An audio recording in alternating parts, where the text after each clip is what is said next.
Councillors, please be seated.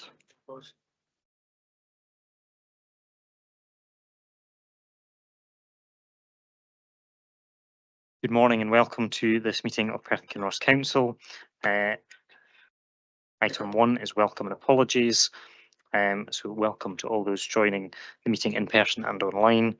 There will be a lunch break at an appropriate point during today's proceedings and comfort breaks if required.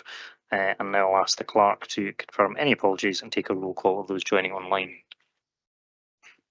Thank you, Provost. Good morning, everyone. We have apologies from Bailey Alistair Bailey.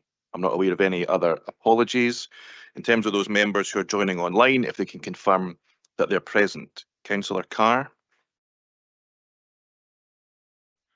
Present. Councillor Lang.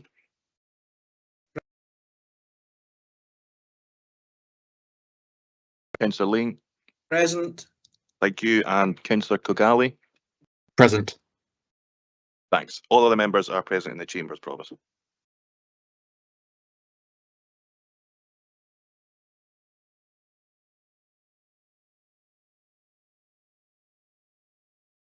Thank you very much. Can all members please ensure that their devices are muted and on silent?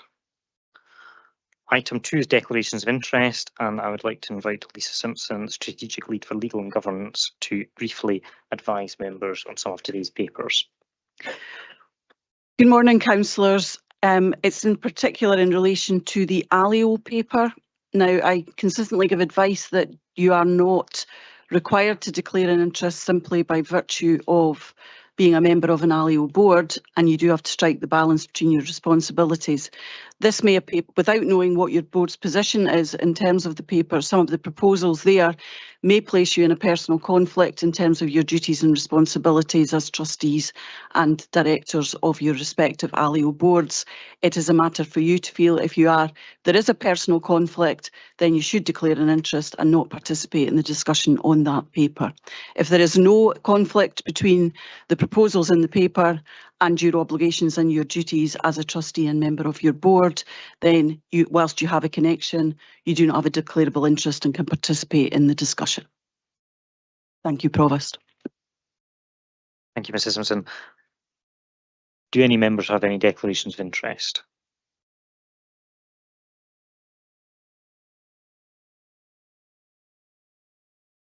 I don't see any declarations of interest, and therefore item 3 is the minutes of the meeting of the Predetermination Committee of 10th September 2025.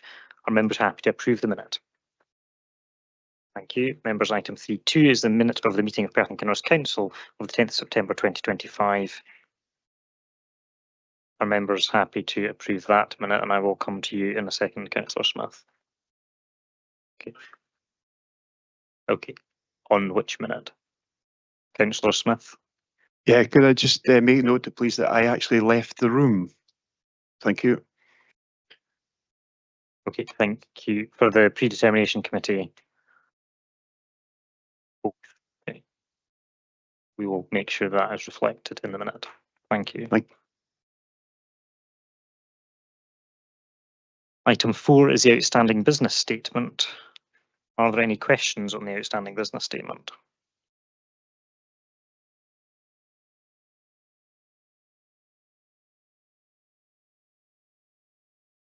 Councillor Robertson.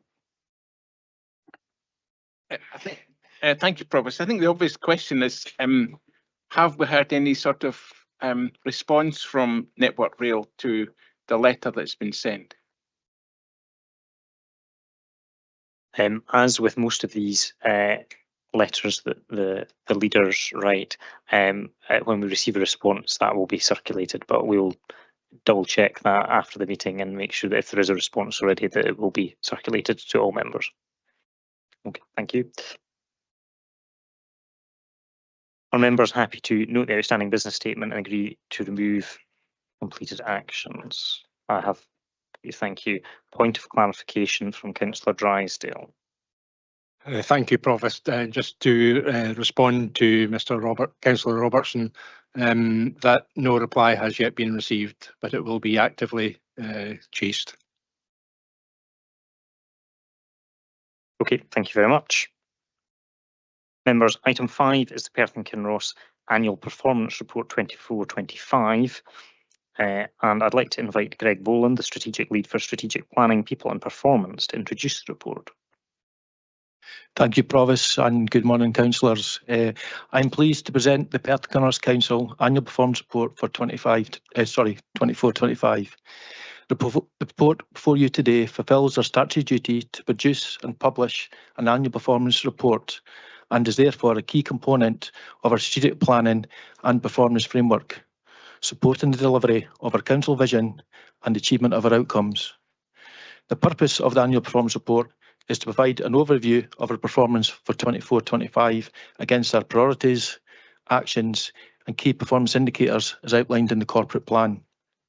The annual performance report is structured to align with our corporate plan priorities.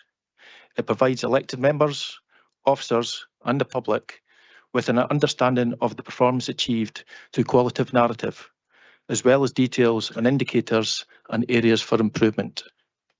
The annual performance report is supported by 2 appendices: an executive summary, which provides an overview of key performance measures and changes in performance, and an update on progress with agreed improvements outlined within the Corporate Delivery Improvement Plan. Case studies are highlighted within the report. A draft of the annual performance report was considered by Scrutiny and Performance Committee on the 17th of September of this year, with elected members offering feedback and comments. Within the annual performance report, detailed information and data is provided on key performance indicators. To ensure key performance indicators remain relevant, some changes have been identified. These proposed changes are detailed within the covering report. The current corporate plan will require to be reviewed for 2027, and we will have the opportunity to review our priorities and our reporting arrangements.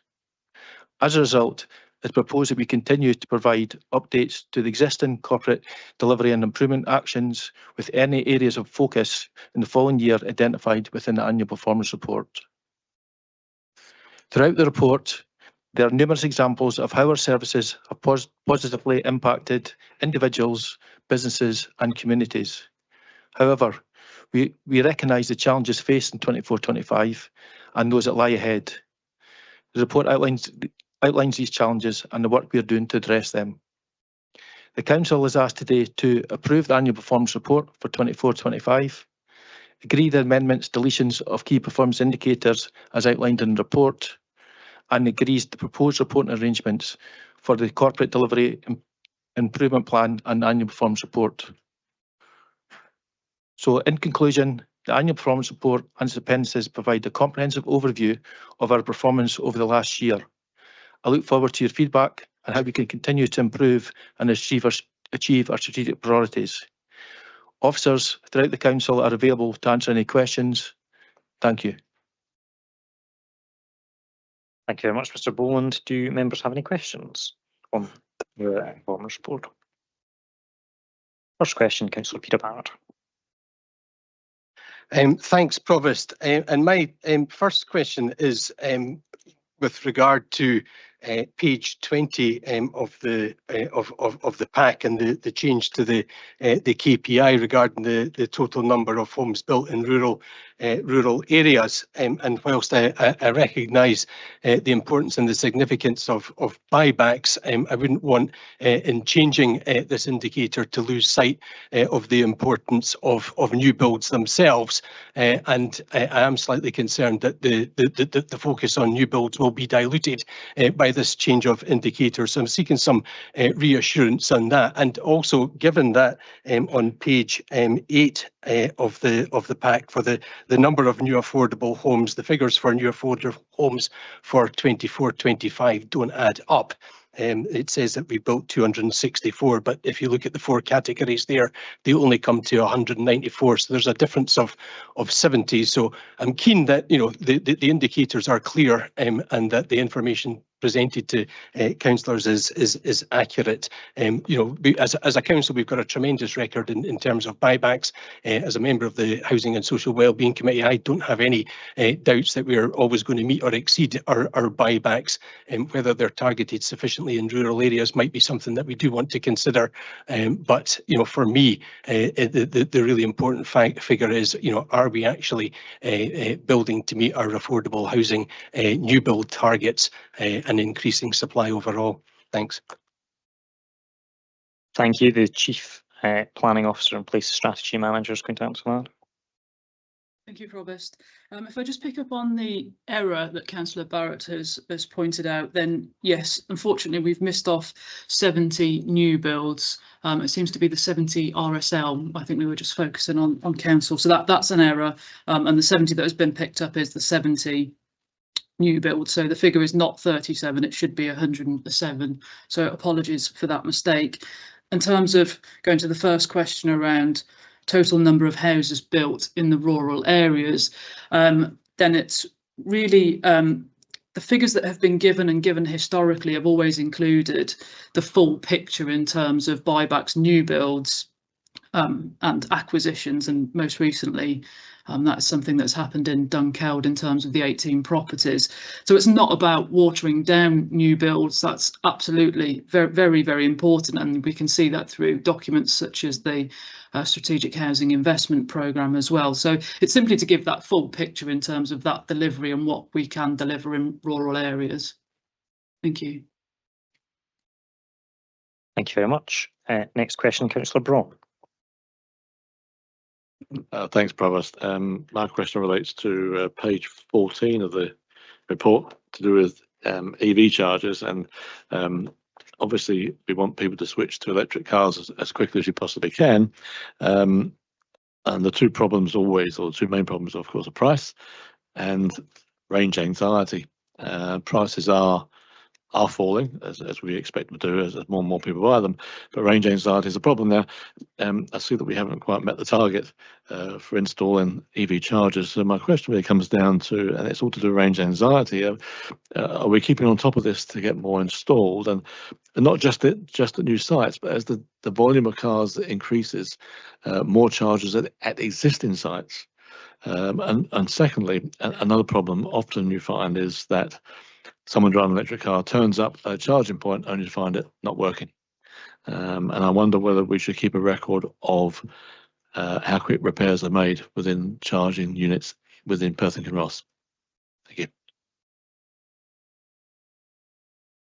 Okay. Who am I throwing this to? Serge? Provost, I can come in and answer that as well if you like. Yes, please. Thank you. So yes, in terms of the firstly turning to the target, really the 349, it's a very ambitious target. It was based on from data a few years ago in terms of the modelling in terms of the population of Perth and Kinross, what the EV uptake was expected to be, and information that existed from other places, including other countries. But it is recognised that it is a very difficult target to meet, and I suppose that is shown by the sheer fact of those numbers. Whilst clearly it's increased quite dramatically, if you see from 21-22 up to the most recent 24-25 figure, we're going and definitely heading in the right direction. But in terms of meeting that 349, we are still a little way off. In terms of range anxiety, and I suppose therefore more charging points, that's something that we're looking at. And as I'm sure members are aware, we've got the EVIF contract, procurement, legal work, lots of work being done on that, and that will be taken forward hopefully around April next year. And as part of that, that will bring forward 95 new charging points. It will be over a period of 3 years. It's not an immediate addition, but then clearly other private developers can come in and add to that monitor as well. In terms of repairs, we will be aware of that. I don't have those stats in terms of percentages with me today, but it's something that we are aware of. The reports come through to us in terms of generally as complaints when they're not working. So yeah, we can certainly provide some data afterwards if that would be helpful. Councillor Braun. Yeah, thanks very much for that answer. When it comes to the data about repairs, I mean, I'm just thinking, is it possible that could be published at some stage? Because obviously that's what people worry about. A part of this range anxiety, where they turn up and not working. So it'd be nice to be able to show to the public how quickly these things are being repaired. Yeah, happy to have a look at that. Like I say, I'm not quite sure of the data that we hold or how quickly, I suppose. But yes, whether there's an annual report or something that we could do to show how we're doing that. But yeah, I'll certainly have a look at that. Thank you. Councillor Duff. Thank you. Provost, my question's on page 71 of the pack, which is in relation to mental health reduction in waiting times. But when we look at the statistics there, it has increased from 33 weeks in 21-22 up to 42 weeks last year, 24-25. My question is, I presume these figures are purely for community mental health team and doesn't include any NHS type referrals.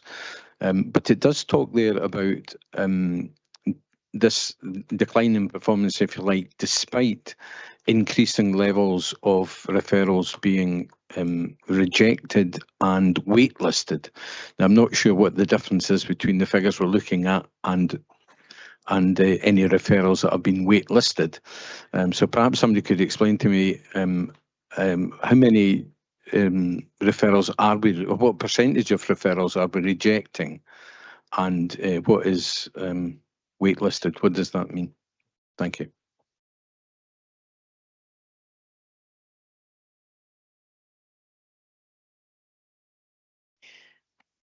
Morning. So the figures relate specifically to the community mental health teams, which is an NHS component of the Health and Social Care Partnership. If I can use the terminology, the standard, for lack of a better term, mental health referrals that they see are significant, but are seen within very short periods of time. So we work to a 12-week national target, and on the whole, we will see people probably just in excess of 3 weeks. The specific pressure that we're alluding to here is around the significant national increase in referrals for ADHD. So some areas have reported since 21 an increase of over 2,000%, and this was exacerbated by the COVID pandemic. So the referrals for, I guess, standard mental health care are very efficient. The referrals for ADHD, we have wait lists that are quite significant and can be sadly well in excess of 2 years. Now, there's a number of reasons for this. One is the increased demand on a system already under pressure. Some of it is about ensuring that we have people who have the appropriate specialist expertise to assess these individuals. And third is the establishment of local and national pathways for this client group. So I can report that there is good work taking place locally at the moment to try and deal with this, but it is nevertheless a significant issue, and we do not wish for people to be waiting this long. Thank you. It was just, and I wasn't quite sure. Obviously, we've got some figures that are on a waiting list. We have referrals that have been rejected, and we have other ones where they're on what you call wait listed. So they're not in the waiting list itself, but they're queuing, if you like, to get onto that list. Is that correct? Yes, so people are waiting to be assessed to have ADHD. I would not use the word rejected, and I would say that's probably something we're not going to use in the report again. What that is referring to is that if an individual is referred to a team and that's not the team that's best placed to meet with their needs, they will be returned to the referring agent for a better response. Thank you. Bailey McLaren. Thank you, Provost. Yeah, my question is in relation to the gigabyte broadband connection. But I'm pleased to see these figures. But what I would like to understand is where we are with mobile network connections. Certainly, I hear from many people, even within the centre of Perth, that they're struggling. with connections, mobile connections within buildings. So could we possibly have sight of that? Serge.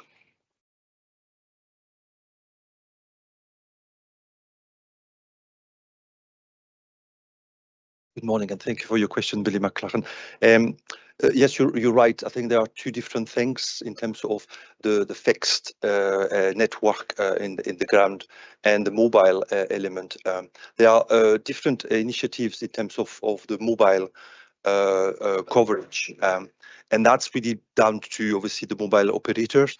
So the council has little control on what the mobile operator are doing. However, we try to facilitate their deployment, sometime by using some of the council premises where they can install some of their equipment, but also working with the government to identify blind spot or black spots in the area. And there's a specific program supported by the UK government on trying to address these blind spots across the UK, particularly in some rural area. We've also have as part of facilitating that deployment, we have signed an agreement and to clarify what mobile operators will have to provide in terms of information. So it's quicker, effectively, to, for instance, sign a lease with an operator.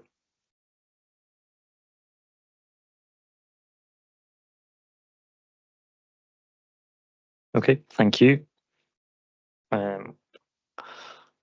Councillor Peter Barrett, you have two further questions. I'll take both now. Thanks, Provost. On page 44 of the pack 21 of the report, the indicator on the area of available serviced employment land, in the narrative there, it states that there's 269 hectares of land constrained by minor factors. But the target is to release 35 hectares a year. So that would take over 7 years to release all of those areas of land constrained by a minor factor. Does that seem like a sufficiently stretched target for the council to be operating?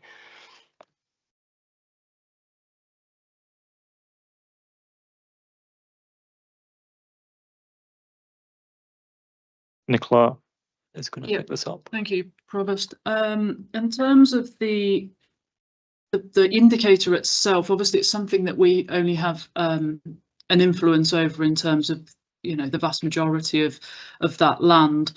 And it can happen with employment land. I guess it's slightly less consistent than housing development, which will deliver, you know, X numbers per year. Housing could come forward, so you may have a year where you deliver 40 or 50 hectares just because that site has come forward. So it's always a difficult indicator, but I would say it's reasonable in terms of what we're expecting to come forward. Obviously, we're partway through the progress on LDP 3, so it's something that we can look at in terms of that additionality of land and, you know, that possibility of ideally having more serviced plots. But I think it's the nature of the influence that we have. So for me, no, it's a reasonable target. We have 35, and clearly if we exceed it, then all the better, really.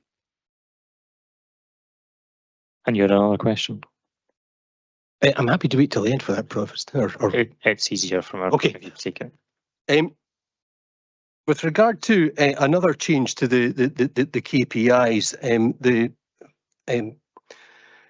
information regarding the number of employers signed up to the living wage. I wanted to know why is the number of employers paying the living wage not a better indicator than the proposed new percentage indicator, and will changing the indicator impede our ability to identify and engage constructively with employers not currently paying the living wage? Thank you. Alison Seggie is going to answer this. Thank you for the question, Councillor Barrett. Just to clarify, I think what we're saying here is that the number of employers signed up, they have to pay an accreditation fee. So that number over the last few years hasn't actually increased because, as you know, a number of businesses, you know, struggle to find money, and it's it doesn't mean to say those employers aren't paying the living wage. So what we're saying is that it's not a great indicator. The indicator that we're proposing, which is still in the report, is about the number of employees earning less than the living wage, and that's a far more accurate indicator of the actual position. Looking at that, if we look at it, the numbers paying for accreditation has remained fairly static over the last 5 years, and it's only something like 104 employers that are signed up for that accreditation. That doesn't mean to say that we don't have, 1,000 or more employers who are actually paying the living wage.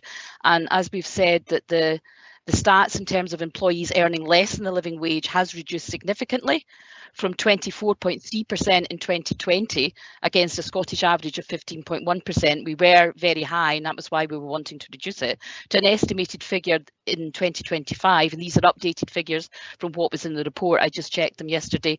It's now down to 14.4%. So that's a significant reduction. And that's against a Scottish average of 11.3%. So we think that using the percentage of employees earning less than the living wage is a much more accurate reflection of the situation in the local area. Yes, we want to encourage employers to potentially sign up for accreditation, but the important thing is that employers are paying the living wage, and that is not reflected in that current indicator. We're also looking at doing a campaign with the Chamber of Commerce early in the new year to look at encouraging employers to adopt fair work in the widest sense, which would include paying the real living wage. So we are quite active in this, and the figures that we do wish to use going forward is that percentage figure of employees earning less than, and get that reduced even further. Thank you. Councillor Donaldson next. Thank you, Provost. Could I turn to page 28 of the annual performance report, 51 of the pack? It's the page relating to the improvements at primary level in literacy and also in numeracy, albeit with numeracy it's at a somewhat slower level. The case study, if I could ask David McCluskey or one of his team, it relates to Crieff Primary School, and there's a pilot project there in 24-25. That's something I think came up recently, Bailey Brock and myself, at the recent campus management group. Can I ask, how successful was that project? What is it something, also it's a more general point, is it something that what has been learned from that going to be rolled out in primary schools across Perth and Kinross? Thank you.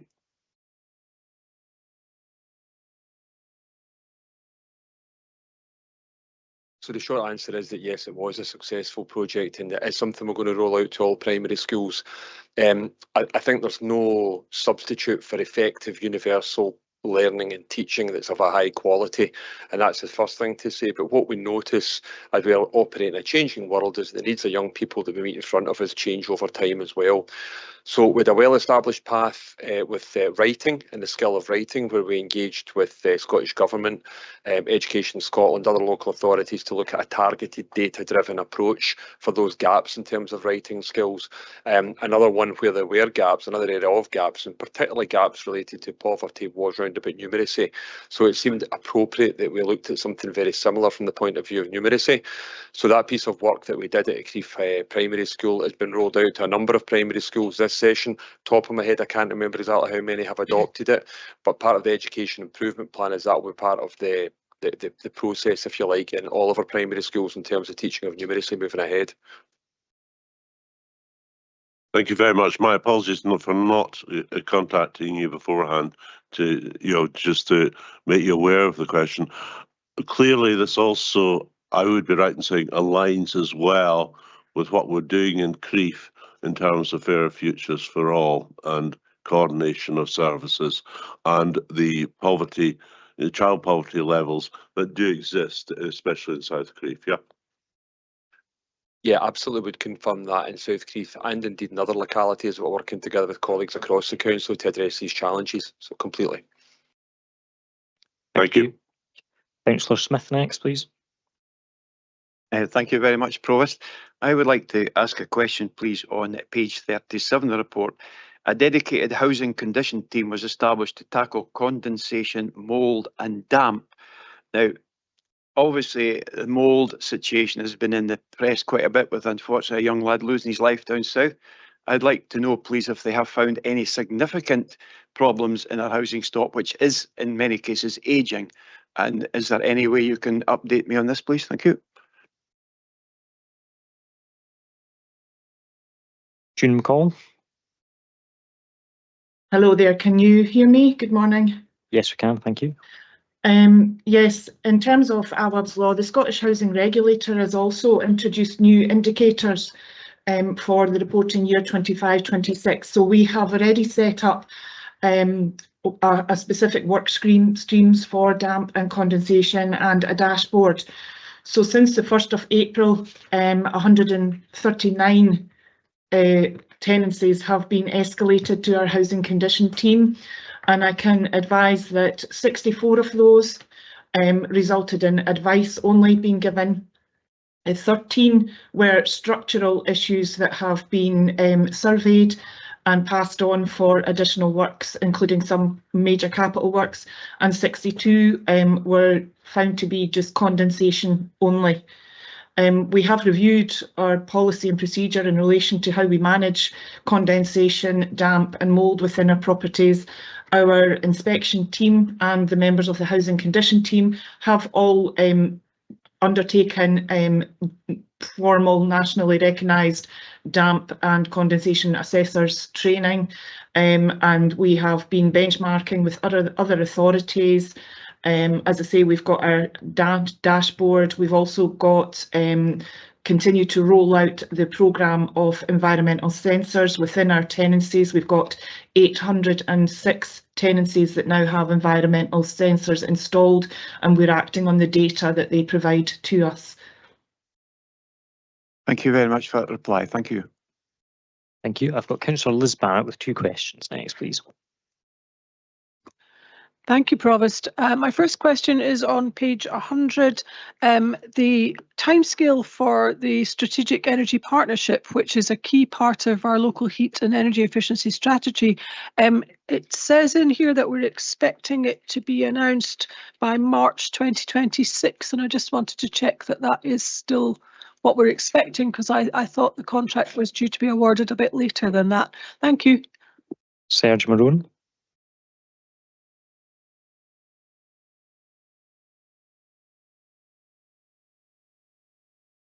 Thank you for your question, Councillor Barrett.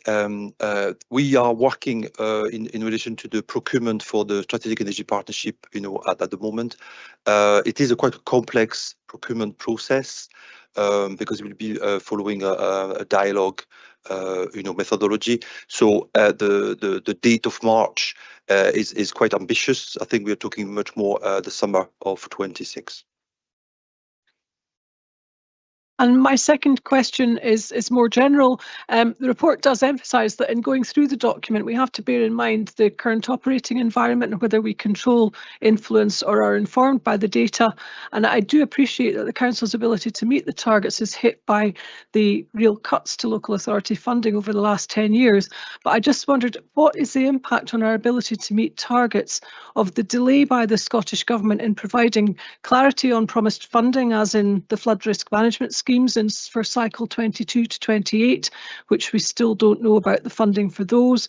Actually providing funding when it's promised. There is reference in the document to the delay in funding for EV charging points, which were previously referred to. And also, I think there are issues with us as local authorities being provided with detailed guidance to implement policies in a timely fashion, so that we can get on with our obligations. So could you just let us know about the impact of those? Thank you.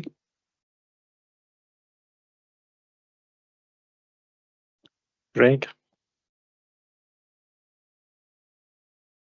Councillor Barrett, I suppose that exact implications will depend on the funding obviously being available, and obviously potentially then provides more of kind of a challenge for the council to implement as expected. But I suppose that's the environment we're working in, and public finances are under pressure, and we just need to take account of that when we're taking forward projects throughout the council.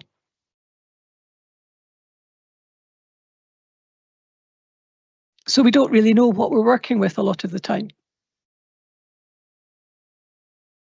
I think on speak on behalf of my strategically colleagues, I suppose as part of all kind of planning and taking things forward in future years, then that would all be taken account of. Thank you. Bailey Ahern next. Thank you very much. My question is on page 55 of the pack, page 32 of the report, and it's on the proportion of school leavers attaining one or more passes at level 5 and level 6. We have a declining rate of attainment, especially in the SQF level 5s. But in the comments, we appear to be happy that we are above the national average. And whilst we might be above the national average, there's concern that there's a continued national decline in pass rates. And as a nation, we're failing nationally to reverse this decline. So what are we doing nationally to reverse it? What are we doing to achieve a target of 91%, which has not been achieved over the last 4 years? And how did we come to set a target level of 91%?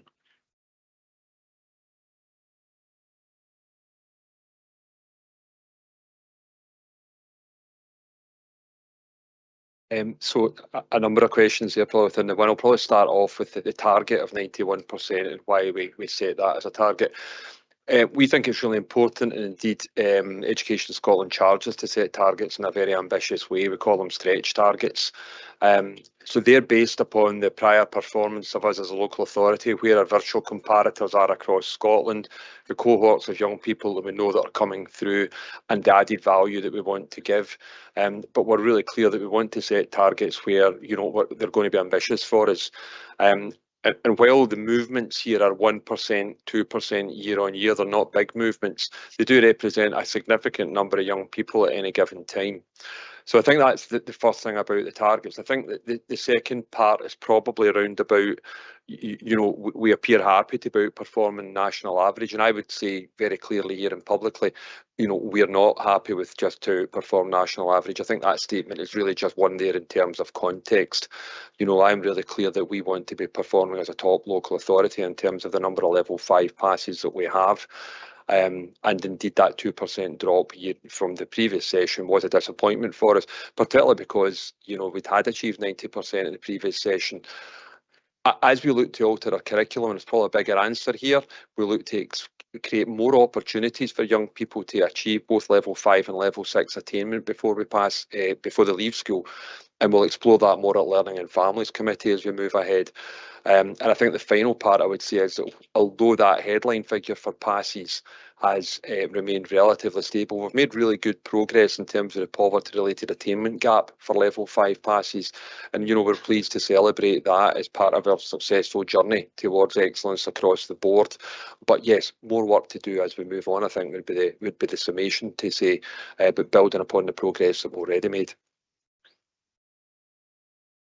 Thank you. So yeah, just about the national picture, because as a country, it's been declining steadily.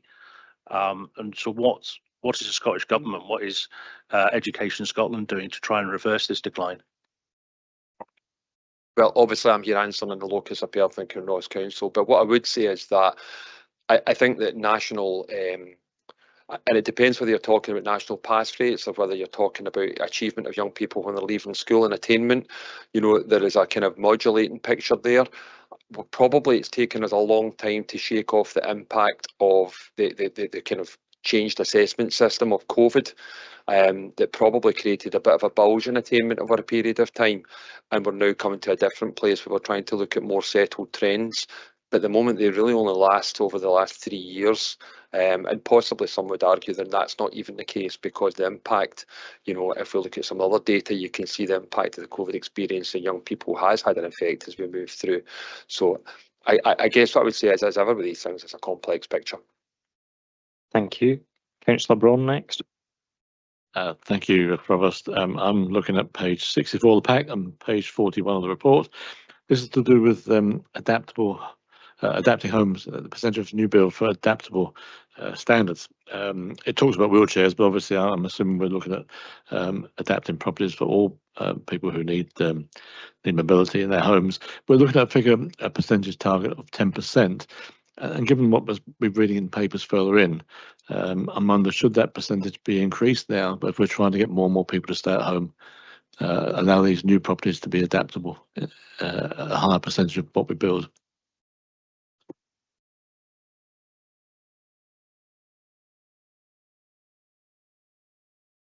Elaine Ritchie. Thanks, Provost. A good question, Councillor Braun.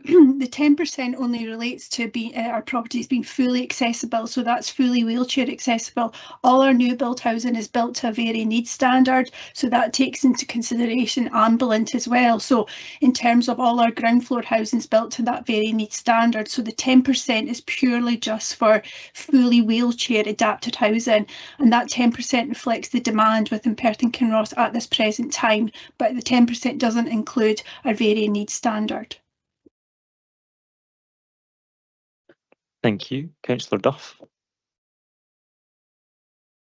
Thank you, Provost. My question's on page 38 of the pack, and in the middle there's a section on carbon dioxide emissions. And there's an interesting statement, I think, in the column on the right. It says the national electricity emissions factor remains unchanged, which means switching from gas to electricity would not lead to a drop in carbon emissions. So I was wondering if somebody could expand on that statement, and does it mean that sticking with gas would be as clean as electricity but cheaper? Thank you. John Beveridge. Thanks for the question, Councillor Duff. It's a great question, actually, and you're quite right to ask it. This is due to the conversion factors, and last year, basically, the conversion factor for gas was 0.18, conversion factor for electricity was 0.2, so very, very close together. To get your carbon emissions, basically, you multiply the consumption by these conversion factors. So at this particular moment in time, that's why there was little difference. This year, the conversion factor of electricity has dropped below gas for the first time ever. So as we're decarbonising the estate effectively, so to answer your question, electricity will be greener. It's just at this particular moment in time as we've been decarbonising the estate. So going forward, you will see a big difference. Okay, thank you very much. I have no further questions indicated, so I shall come to Leader of the Council to move the report.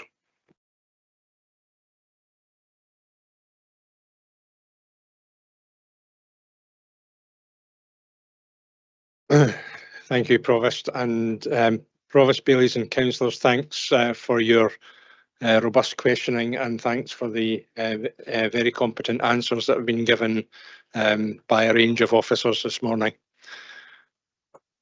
I'm pleased to move the Council's annual performance report for 2024 to 2025, setting out the work which has been undertaken by officers and on behalf of councillors, partners, local residents, businesses and communities over the past year.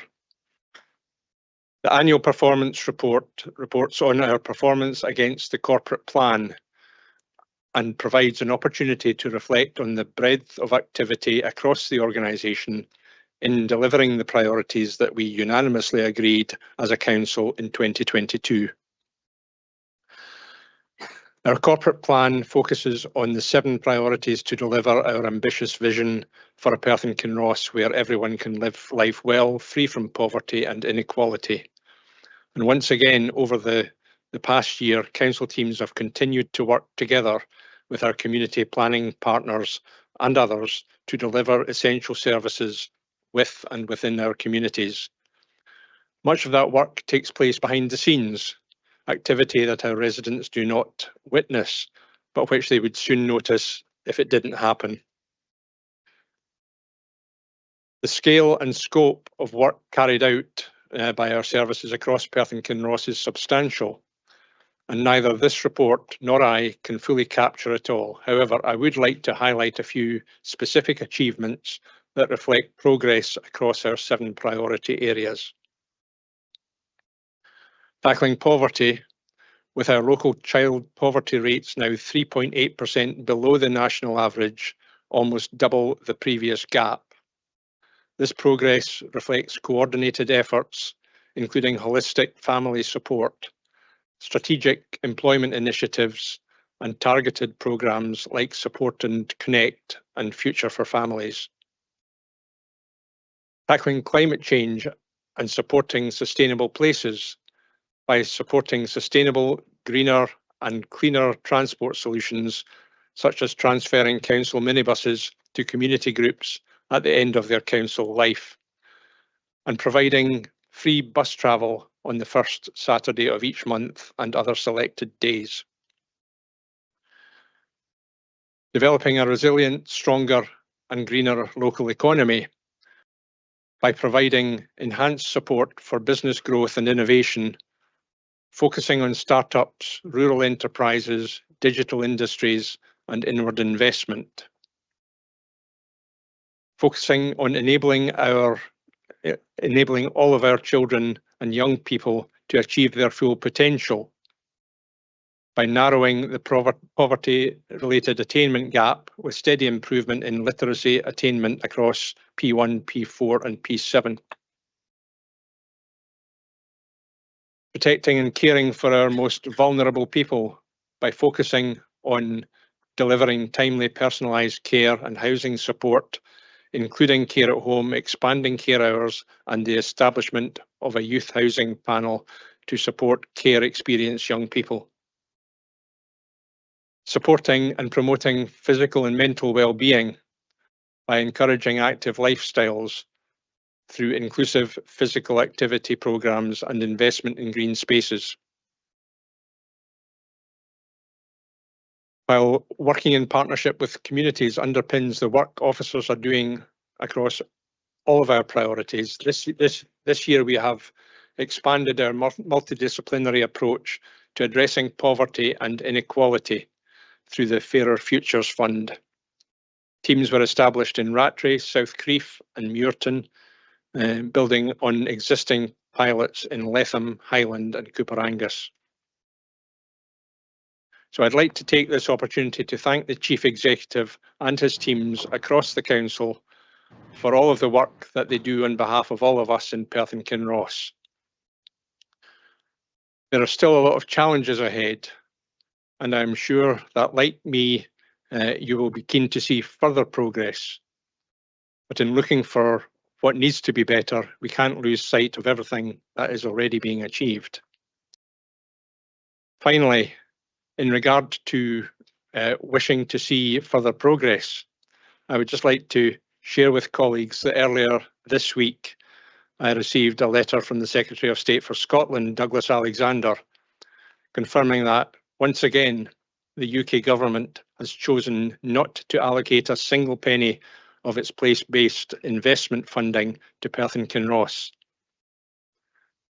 All we ask for is a fair share of this £5 billion Pride in Place pot, which would allow us to do more to improve our support for our local communities. I therefore call on Mr Alexander not to overlook us yet again when the new local growth fund is being allocated, and indeed to make good the obvious omissions of Perth and Kinross, both in the current round of funding and in the levelling up funding by the previous UK government. Provost, I'm pleased to move this report. Thank you. Thank you. Councillor Massey to second the report. Councillor Massey, you've just under 5 minutes.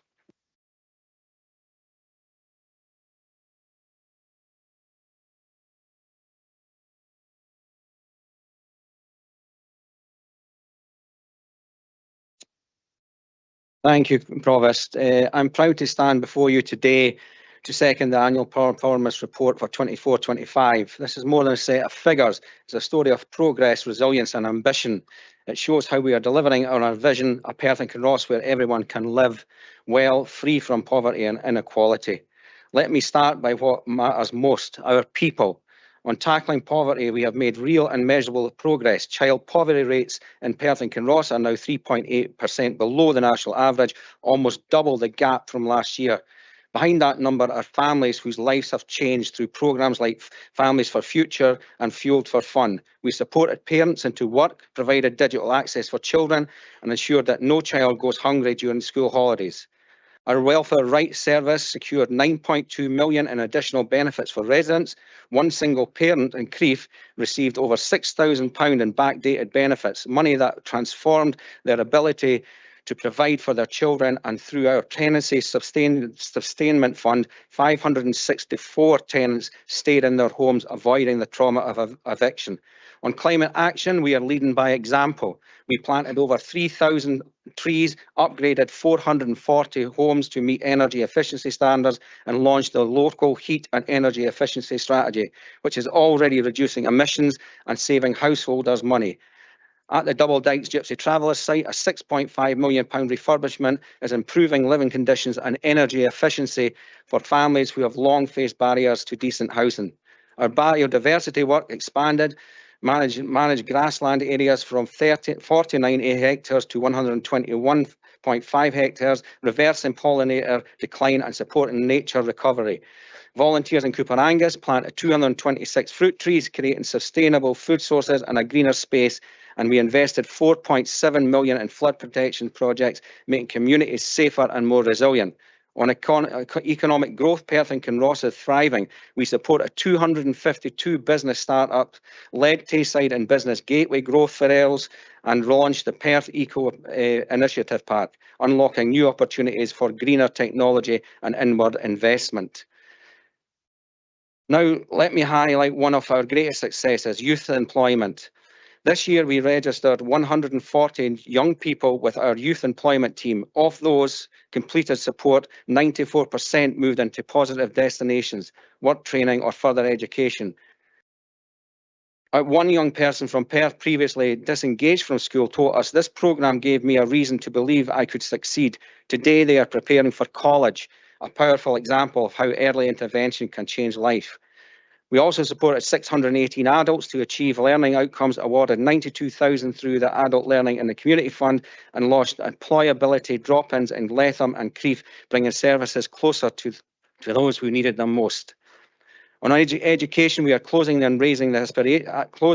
gap and raising aspirations. Attainment has improved across P1, P4 and P7, and the poverty-related attainment gap for SCQF Level 5 qualifications has narrowed from 28 to 19%. Every school now uses the Closing the Gap tool to track interventions, ensuring accountability and impact. On community empowerment, we are building stronger local partnerships. We supported 34 groups exploring community asset transfers, allocated 326,000 to 114 projects through the Community Investment Fund, and launched a people and culture strategy, with 92% of staff reporting that their teams consistently demonstrate council values. But we are not complacent. There are challenges and we must address. Despite strong efforts, free school meals uptake among primary school pupils increased by only 1%. The numeracy attainment gap for the most deprived pupils widened slightly, requiring targeted interventions. Independent school placements have spiked to 29, reversing a downward trend. Our ASN transformation programme will address this. Community asset transfer cases dropped from 21 to 16, reflecting barriers or alternative solutions pursued by some groups. But these challenges do not define us, they drive us to find solutions. Each challenge is being accompanied by a clear improvement plan, and many are already being addressed. Looking ahead, our commitment is unwavering. We will continue to engage with our communities, align with national priorities, and deliver on the values that define us: fairness, sustainability, and opportunity for all. We are building a Perth and Kinross that is greener, fairer, and stronger, a place where every child can thrive. Every community can help shape its own future. There is lots more to do, but we can move forward with confidence, knowing that our actions are making a difference and that together we are creating a legacy of progress and hope. Thank you. Thank you. Councillor Peter Barrett next, please. Thanks, Provost. I hope that we all, when we're getting our 5-minute allocations, get as long a 5 minutes as Councillor Massey. I want to congratulate Eric Drysdale on becoming leader of the council, and to echo his praise and commendations of the strong achievements and work that have been done by council teams and members of staff to deliver the improvements that we see in this report. I also briefly want to say in terms of funding for Perth from the UK government, I think we do need to consider how we can best use our UK parliamentary representatives to secure funding for Perth and Kinross. I think it's taken me something like 20 years to work out that you can catch more flies with honey than you can with vinegar, and I'm not entirely sure that Pete Wishart has learnt that lesson yet, and maybe we need to use former councillors from this chamber who represent the area as a conduit to try and shift the dial on funding for Perth and Kinross. One of the things that I wanted to pick up from this report is on page 18, and I think to try and counter some of the misinformation and narratives that are occurring from or originating from people who conduct unauthorised marches in Perth and Kinross, disturb local residents and try and intimidate residents of the station and Queen's Hotel, is the fact that there is a 25.1% increase in total visitor numbers to Perth and Kinross, 21% increase in day visitors, and overnight stays up by more than 20%. And I want to stress that because the narrative that is trying to be put about is that people can't stay and enjoy and spend time as visitors to Perth because there's no rooms in the inn, and that is a patent falsehood, and we need to scotch that myth at the start. So thank you for that, Provost. Thank you, Councillor Barrett. Councillor Duff next, please. Thank you, Provost. I welcome the report, and while there's still much to do, there's some very good statistics within the performance report in front of us. For instance, our work done to address child poverty, which has seen us move from the 12th position up to 7th in the Scottish local authorities. The 100% figure for rent collection and the drop in rent arrears, the £9.2 million of additional benefits secured through a very diligent welfare rights team, our work on the homeless situation, and also the achievements in business support given by GrowBiz. As I said, there's still much to do, including our ability to address the mental health resource capacity, especially in relation to the increasing levels of ADHD. Like Councillor Drysdale, I would like to call for more national government funding for Perth and Kinross Council. We need to see a reinstatement of the levelling up funding which the previous Conservative government awarded, and more from the UK government.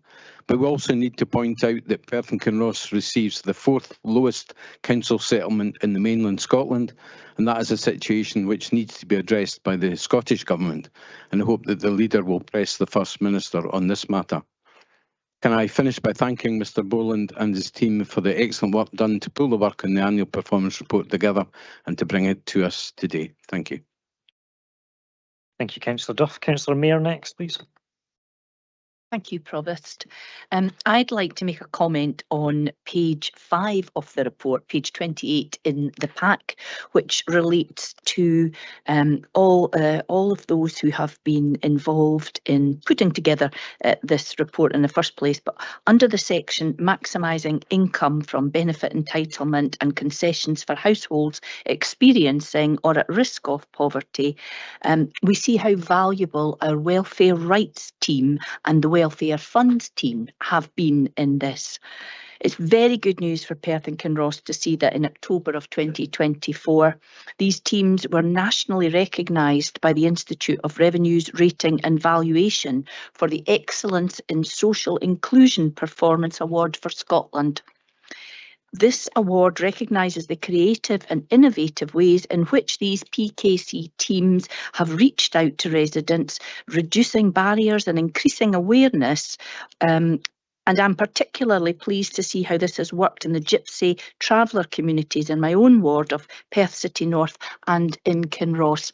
And I would just like to comment, probably on behalf of all of us, that they are a credit to Perth and Kinross, and all of our residents are very lucky to have such hard-working and innovative teams as part of our council. Thank you. Thank you, Councillor Mayor. Councillor Rebeck next. Thanks very much, Provost. Just a comment about exam passes, if I may, and I far preferred Councillor Massey's more balanced kind of interpretation of where we are in Perth and Kinross rather than Bailey Hearns, but I guess I would say that. There is a serious point here, though. I think it's really easy to get percentage of exam passes high by only allowing pupils to sit them where mature we're going to pass them. I think the far more important point is the actual number of people who pass the exams.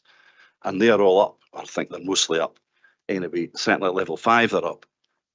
I think that's really important because it's actually the number of pupils that benefit from getting grades that's the important thing here, rather than a little 1 or 2% variance on the percentages. I think that's a really important to make. We want to encourage all of our pupils in Perth and Kinross to do that the best they can, rather than worrying about a percentage. Thank you.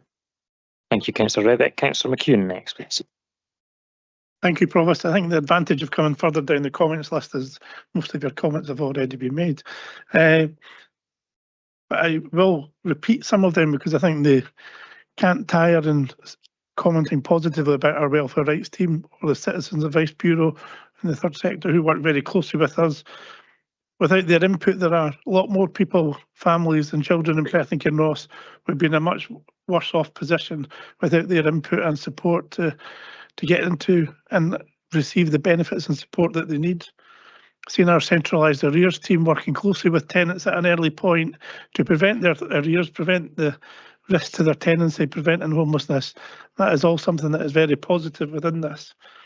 And of course, as a housing convener, I can't go without talking about how and the role of affordable housing plays in preventing poverty. I personally think this is one of the most strong tools that we have as a council to prevent poverty and take children out of poverty is to increase the amount of affordable homes. I think Councillor Barrett's comment regarding new builds compared to us bringing affordable homes back from what were privately purchased to those bringing back empty homes, whether they're built by our RSLs or privately. But highlighting that, you know, we're probably building less than 100 new homes each year now than we were a few years ago before COVID, before the Ukraine war, before the crash in the economy. And that has put huge pressure and a huge demand on our housing team. And I have to congratulate them because they've stepped up to that. You know, they were doing 24, 32, 36 buybacks a year. We're now constantly over 100.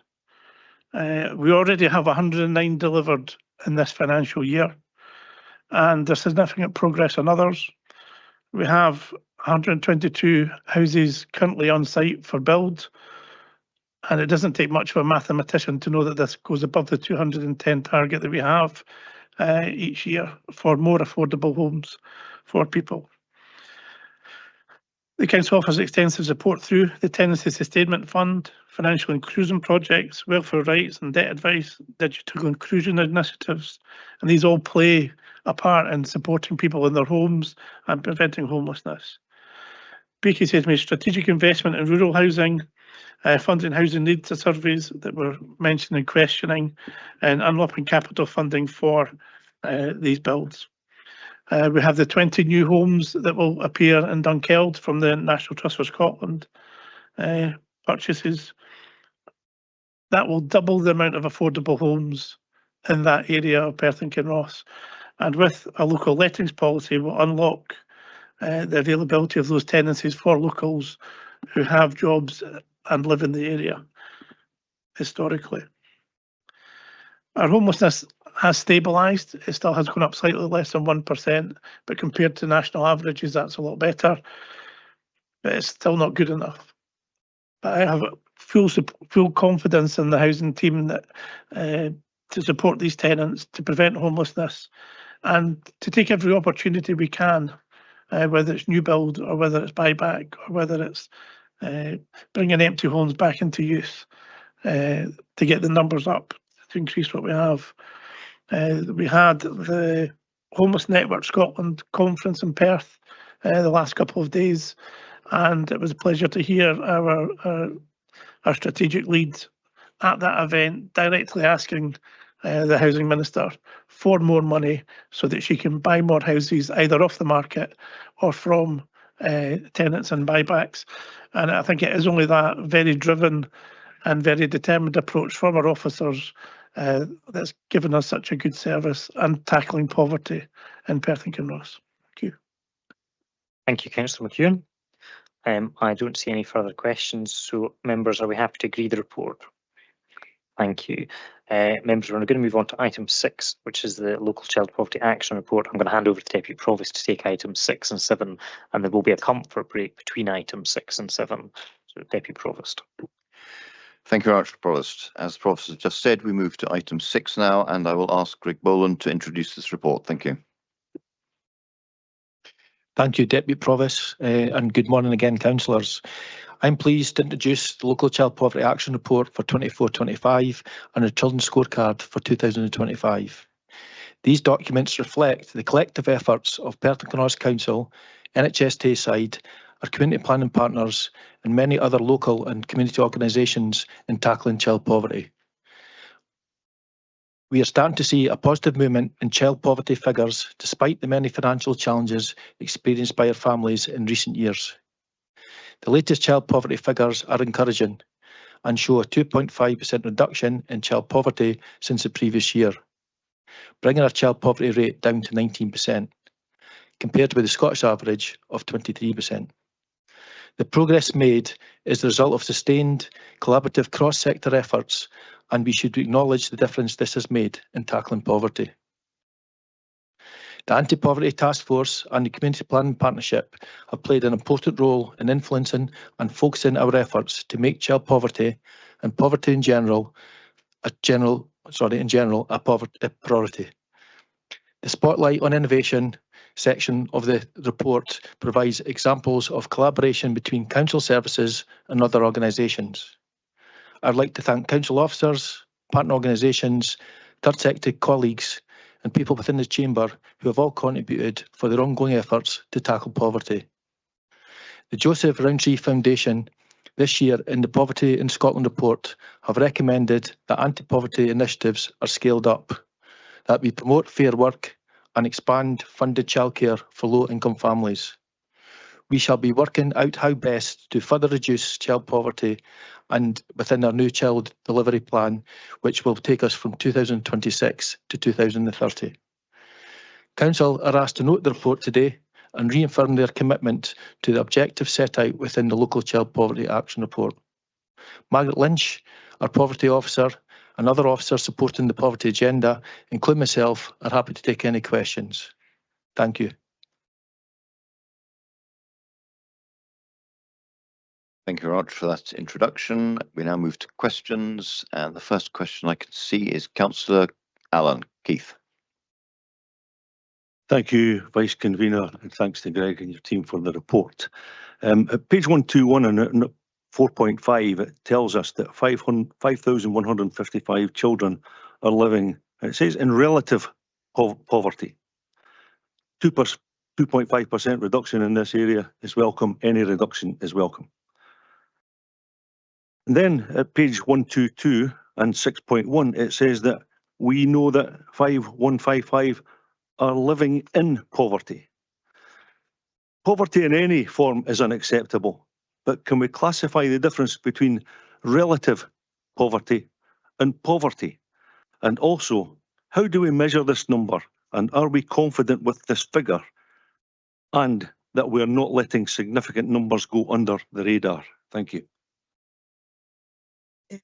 Thank you, Councillor.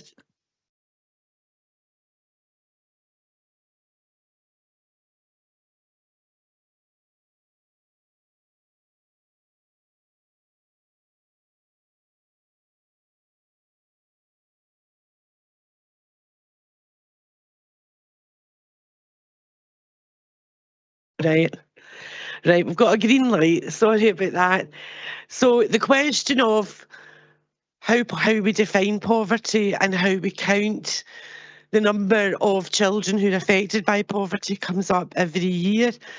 And so the number of children in poverty is shorthand for relative poverty, and that is people who have got 60% of median earnings, and that is then what they call equivalised, depending on the size of the family and household that you're in, so that it gets to the, it's levelled up or levelled down accordingly. Aside from that, you've got absolute poverty. And I think one of the real successes in Perth and Kinross is not just that we've reduced child poverty, relative poverty, significantly below the national average, but when nationally absolute poverty, which is harder, it's worse, has gone up marginally. In Perth and Kinross, we've reduced it from 13% down to 10.2. I'm not arguing that that's enough, but what I do think is that it's a good start. It's a really good start, and certainly we need to redouble our efforts to make sure that we continue in that vein. How sure are we that these numbers are correct?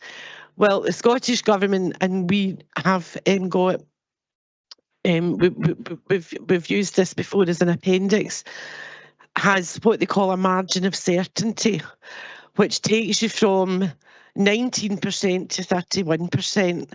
And I would argue, and I don't think anybody would disagree with me, that that bandwidth is a wee bit too broad.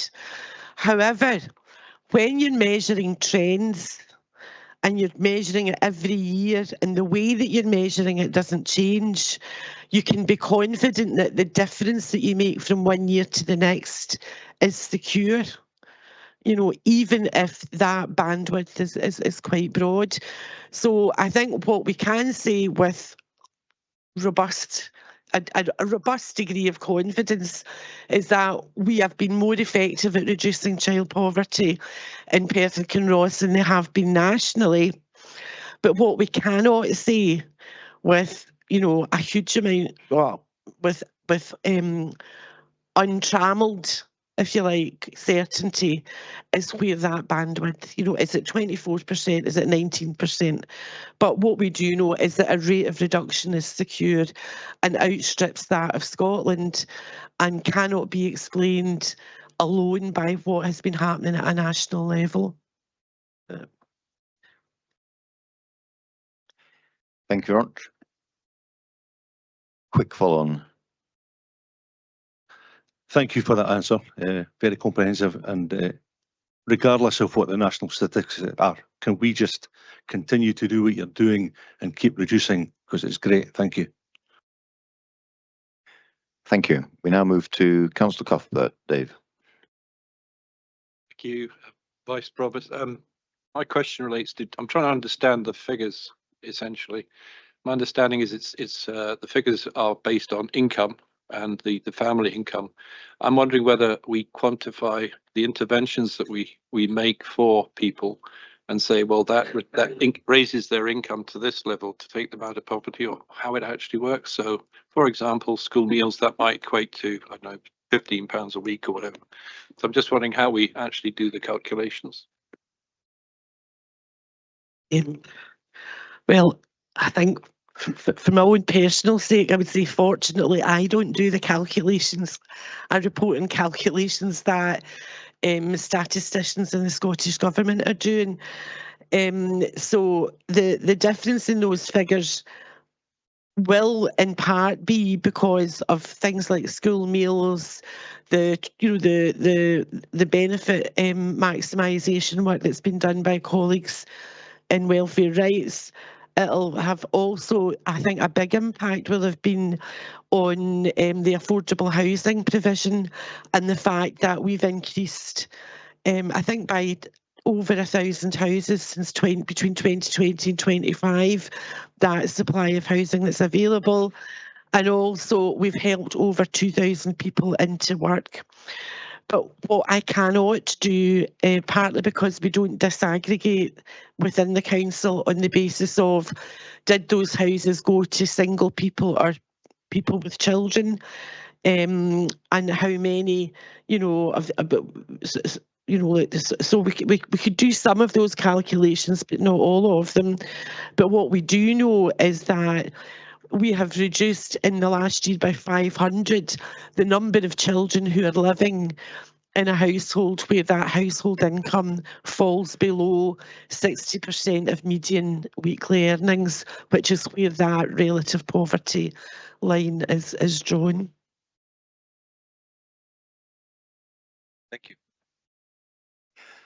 Thank you very much. We now move to Councillor Forbes. As long as they are not individually encyclopedic, go for both at the same time. I don't even understand what you've just said to me, Deputy Provost, but I'll try my best to keep it short, which I think is what you've just said.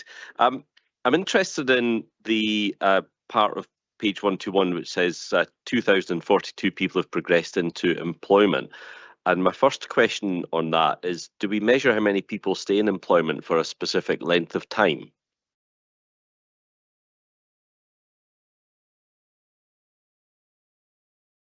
I think Alison Seggy's on the call who answer that. I think that the answer to that is yes, we do try to. It's not comprehensive across all of the projects. It's something Scottish Government does for the funding that we receive through the Local Employability Partnership. Sustained employment is usually over 52 weeks, and we have seen improvements on that. What we do on some of our own projects is that we do more regular monitoring of that. For example, with the funding we give to employers to take on individuals through our recruitment incentives, we do regular surveys to ensure that those individuals are still in work. They might not necessarily still be with that employer. And I think our sustainment rate for our own projects is usually something like 70 to 75%. And overall across the LEP, I think it's slightly lower than that, but I would need to check that and provide that figure following the meeting if that was something you were interested in. But yes, it is something, because it's keeping people in work that's important. It's not just that initial job outcome. So yes, that is something that we do track on a regular basis. Thanks for that, Alison. I don't think there's any need to get back to me with that detail after the meeting. I think the moment's kind of passed. I'm just pleased to know that it's there. And my second point, Provost, on a similar topic is, one thing I'm not seeing in here is an acknowledgement, and apologies if I've missed it and happy to be corrected, as an acknowledgement that as a council, as a country, the best way to solve poverty is to stimulate the economy, to generate business, to generate tax, to give us the money to pay for these kind of things. And I just wondered why that's not in there, or if it is in there, where am I missing it? Thanks. Greg? Sorry. Thanks, Councillor. I absolutely agree with you. If the economy isn't buoyant, we can't afford to provide the kind of support that we're currently able to do for people in the child poverty delivery plan. One of the things that we do say quite clearly there is that one of the best and quickest ways of lifting children out of poverty is to ensure that we close the maternal employment rate gap. And we've got quite a significant maternal employment rate gap in Perth and Kinross. And so that does point to, if you like, the supply side of jobs, not just looking at the the ensuring that people have got enough skills. It is about doing work in your local economy. And I know that colleagues in the economic development part of the organisation have got a very robust local economic development strategy, which is also focused on pro-poor growth, which is about employment creation. So it does link there, but I certainly take your point, and I will make sure that in next year's LCPAR we do maybe highlight the importance of that local economic development work, and maybe make the connections between the two a bit more obvious. Thanks very much for that. You used the phrase, I think, maternal employment. So can I just first of all finish by thanking you for that acknowledgement, and can you just explain to me what maternal employment means, and that's be done. Thank you.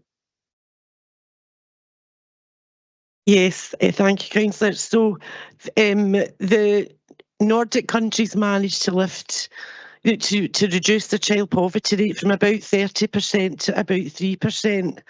at the time when we in Britain were going in the opposite direction. And they did that by basically encouraging women who were mothers to go back to work. So when you've got a second wage coming in, particularly in rural areas where quite often people are in seasonal employment, if you can get a second wage, even a part-time wage, going into that household, then that very quickly lifts children out of poverty. And I think that's why, hopefully, in the next child poverty delivery plan, we will be able to put a much greater focus on that. And I know that colleagues in the employability team do a huge amount of work in helping women generally and lone parents into employment by providing access to childcare and help with childcare in the first 3 months. So that's kind of how it's done.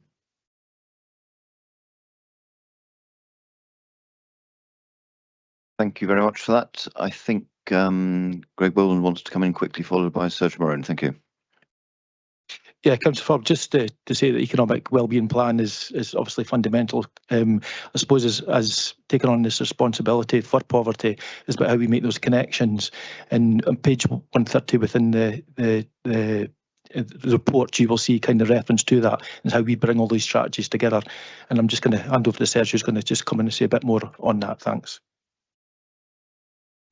Yes, thank you for your question, Councillor Forbes. Yes, I can reassure you that the economic team is really committed to support and work with all the council teams in terms of tackling poverty, and we are involved in all the different working groups, and we also try to leverage what we have from the economic action plan, which has been approved by the council to support this collective effort. Going back on to what Margaret said about the type of jobs, I think that's quite an important point. And you can see in the annual performance report, we've got a case study on families, the Families Project, which is trying effectively to do exactly what Margaret was saying, is try to look at all the complexity of poverty for a family, and particularly trying to find solutions for some of these families. And particularly, we noticed that self-employment is also a way of creating your own job, and creating that second wage for a family, particularly in rural areas. And that's why it's so important as well that we're continuing to support business startups, to allow that to happen. But we are, committed to work to tackle poverty across all the portfolio. Thank you very much. We now move to Councillor Stewart. Colin. Thank you, Deputy Provost. I know that neither the strategic aims of the child poverty strategy nor the objectives of the child poverty delivery plan actually contain a target of reducing child poverty, and I wondered whether that would be an appropriate strategic aim or objective to include in the 2026 child poverty delivery plan. Thank you, Councillor. I suppose that's because we thought, maybe we were wrong to think this, that they were implicit in the 2017 legislation, which set the target for reducing child poverty. There was an interim target for 23-24, and then the final targets for 2030, which is to ensure that relative poverty is reduced to 10%.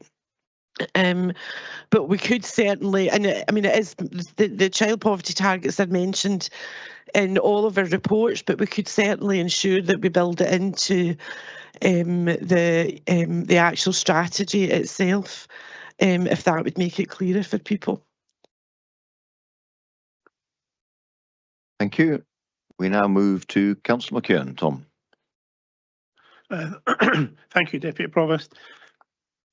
I'm aware that we have an affordable rents policy in Perth and Kinross, and This is instrumental in making our rents here 8% lower than local authorities around us, about 23% lower than the local housing associations. So the question I have relates to 4.7 in the paper, where one of the bullet points says housing costs push nearly 2,000 children below the poverty line.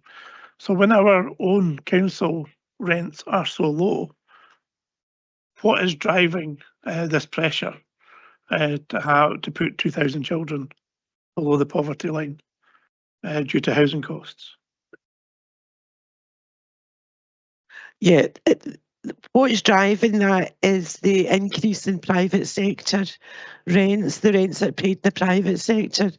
It's not driven by social housing, whether that's council or RSL. And I think Elaine Ritchie wants to come in and reply as well. Thank you.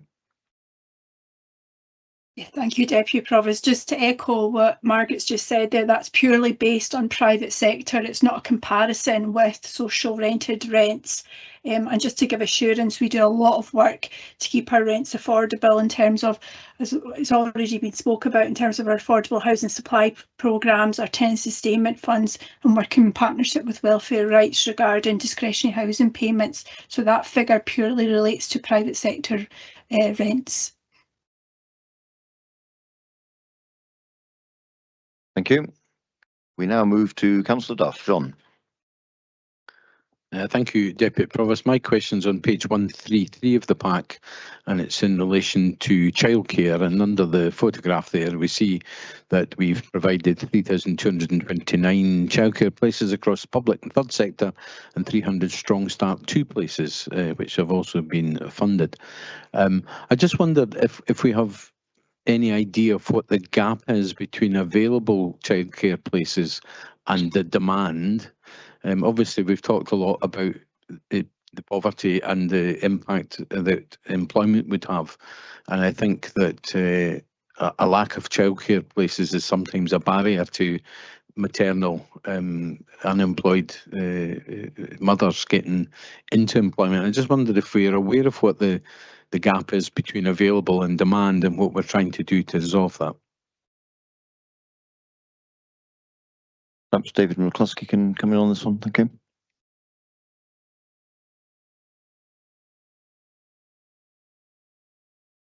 Thanks.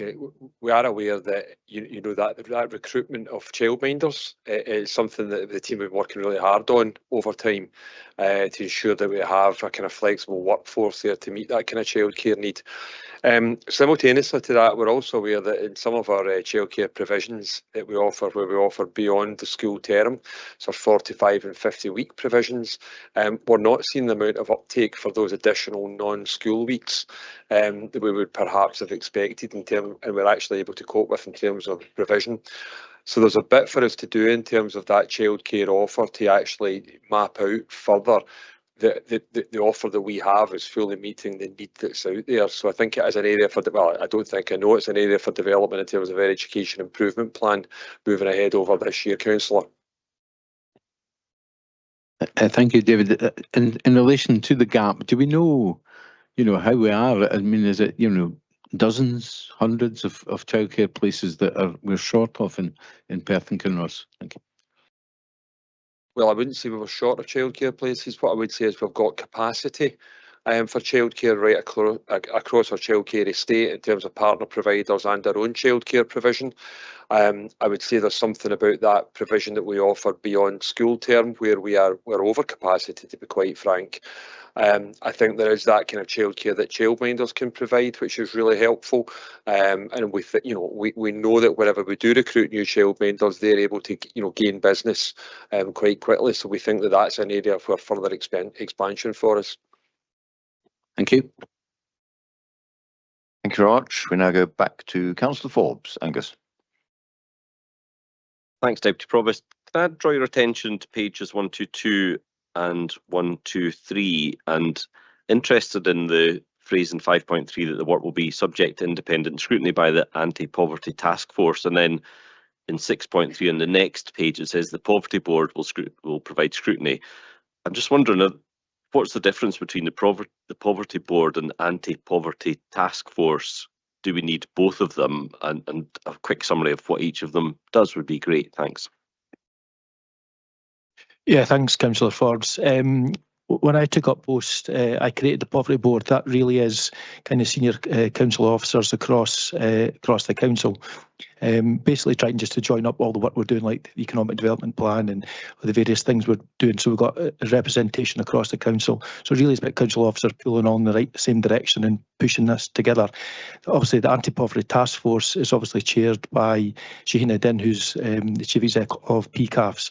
So it consists of a number of councillors as well as other partners, the college, PCAFs itself, the college, I mentioned the college, and prison service have just joined as well, just looking to come on.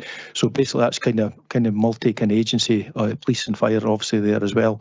So it's kind of more the kind of wider context of Perth and Kinross, where the poverty board is kind of more focused on the council's kind of drive for improvement on poverty.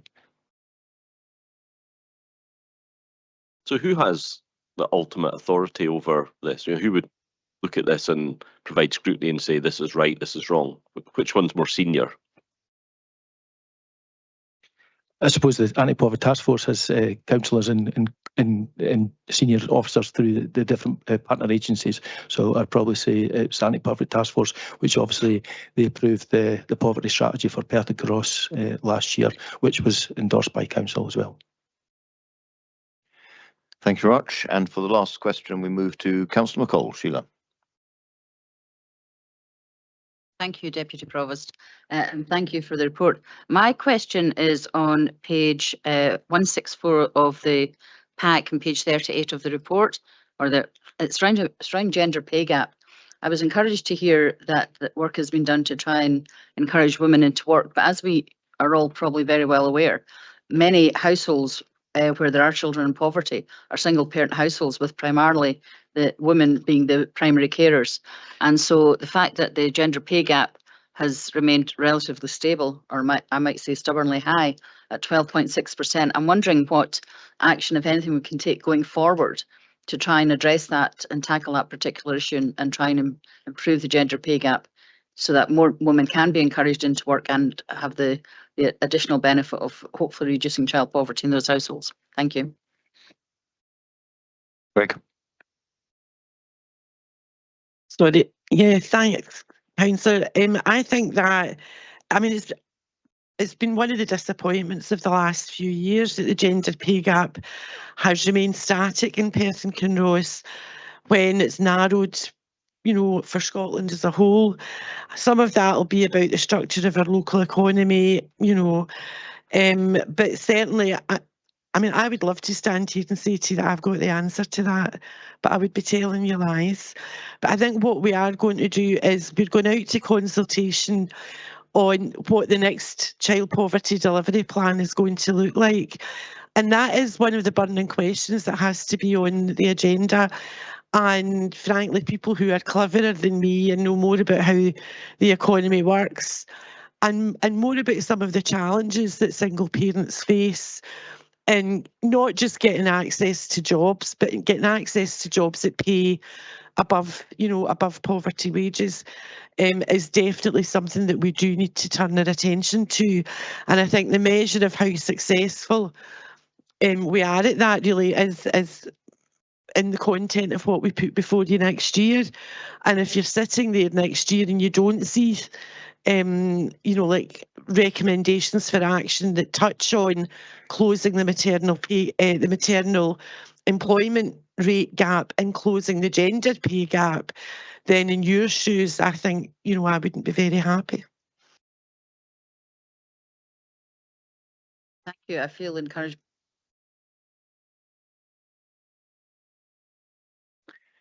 Thank you. And the Chief Executive wants to make a quick comment. Thank you. Firstly, thank you to Margaret for everything she's provided today, but also just to pick up on your question, Councillor. There's not a binary decision here on whether or not we continue to support poverty as this council has set at the heart of its vision. We'll see another paper later on this afternoon that looks at the funding challenges that we see in health and social care. All of these questions will come back to you come February when we are setting a budget. We do not have the resources to continue to deliver all of the services that we currently provide to all. So there has to be a conversation within council about the extent to which its commitment to council is supported by funding into those services that make the greatest impact, and by dint of that, a decision on whether we can continue to fund services in some other areas. And that will fundamentally be a decision that council will be asked to continue to take each February when it considers its budget. But we are clear as officers that we have been instructed to look at tackling poverty across Perth and Kinross, and that means a focus on those 5155 children and the families that they live within. Thank you very much. There being no further questions, I will call on our council leader, Councillor Eric Drysdale, to move the report. Thank you.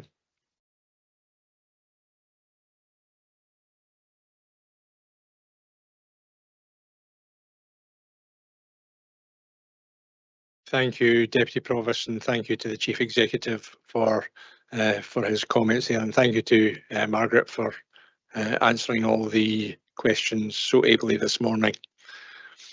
Provost, Baileys and fellow councillors, it is my privilege to move the Local Child Poverty Action Report for 24-25 and the Children's Scorecard for 2025.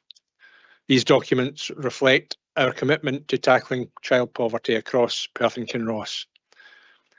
In our corporate plan, Perth and Kinross Council committed to tackling poverty as a priority. The corporate plan set out a vision for Perth and Kinross where children and young people can grow up safe, respected, well educated and confident in their ability to realise their full potential, a place where people and businesses prosper.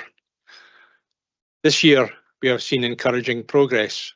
At a national level, child poverty rates in Scotland stand at 24%, 6% lower than England. In Perth and Kinross, we have outperformed Scotland as a whole, bringing child poverty down by 2.5% since last year.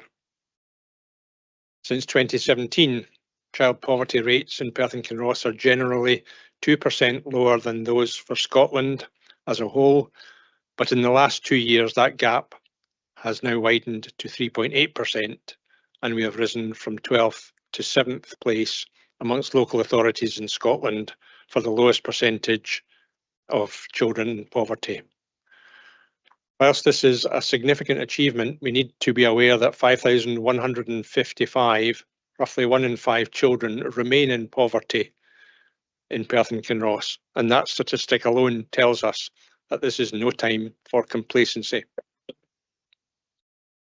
Our progress is the result of a sustained, collaborative, multi-agency partnership approach, as we have heard. The Anti-Poverty Task Force has provided strategic leadership, and our partnership with NHS Tayside has strengthened our collective response. Some of the underlying reasons behind our stronger performance are revealed in the Children's Scorecard.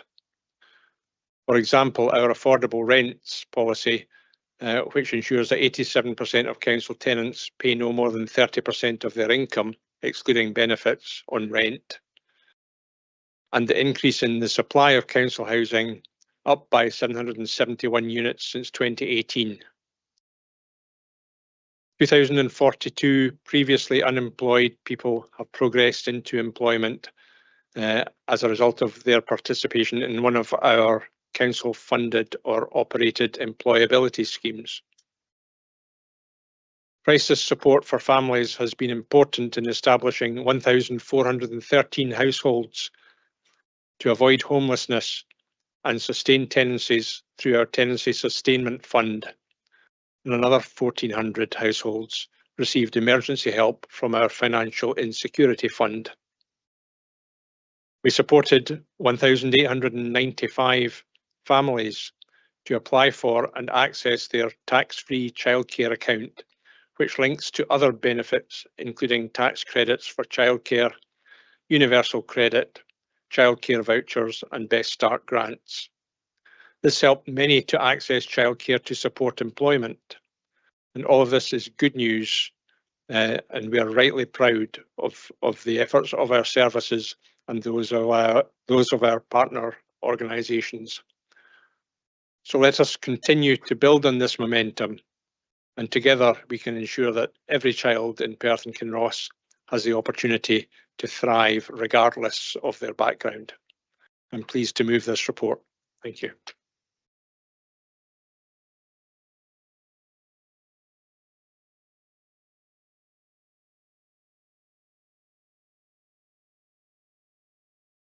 Thank you, Deputy Provost. I didn't quite appreciate what a splendid view it was from up here into my 9th year of being a councillor. So there is a serious point though. I think the fact that we're discussing a paper about child poverty that recognises that over 5,000 children are in poverty in Perth and Kinross is actually really distressing. And I think the fact that we live in one of the wealthiest countries in the world makes it doubly so. Indeed, 590 of our young people are pushed into poverty or are at least affected by the 2-child benefit cap. And we're not going to solve poverty here today. Clearly, we have to deal with the hand that we're dealt. It's a difficult hand, but I think there are lots of instances in this report which suggest that we're playing that really difficult hand actually quite well. And I think elected members right across the chamber have supported a variety of measures which have mitigated some of the worst effects of child poverty, and that is to be commended. I think it's entirely appropriate, as Councillor Duff has already done, to recognise the superb efforts of our welfare rights team, who do great work every day, making the lives of people in Perth and Kinross better in the most challenging of circumstances. And I think it is actually also appropriate to recognise that the Scottish Child Payment is making a difference in this respect. We need to continue as a council doing what we can, and I'm happy to formally second this report. Thank you.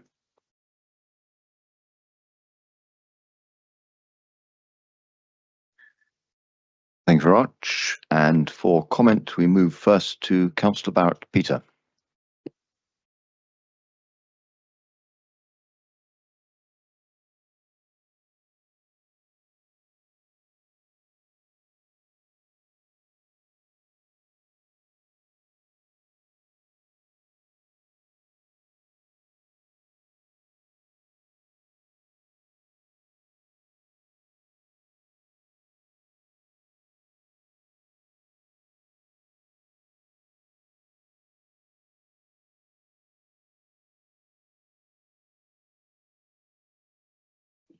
The figures have persisted in going in the wrong direction, and I think, to be honest, that caused huge anxiety and frustration, not just for me personally, but I think also among members of the anti-poverty task force and for staff and partners working on the front line. So I want to commend the efforts of members and officers who persisted in turning this around, for working smarter and more collaboratively with key third sector and public sector partners, by listening more, challenging and changing the ways in which we all worked, to share data effectively where in the past there were unacceptable barriers which impeded our ability to reach families and children in need of support and assistance to get out of the poverty trap.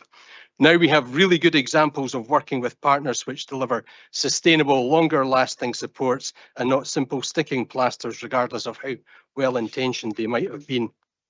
I think if we have reached the tipping point through the scale and impact of our place-based whole family multidisciplinary approach working with priority families to date, then we need to continue and expand the reach of that approach. And that means putting more weight and resource onto that side of the scales. And if we haven't reached the tipping point, then we're going to have to do the same anyway in order to do so. So plan B is just going to be the same as plan A, but perhaps with more bells on. We know what works and we just have to keep on doing it and learning and adapting as we go.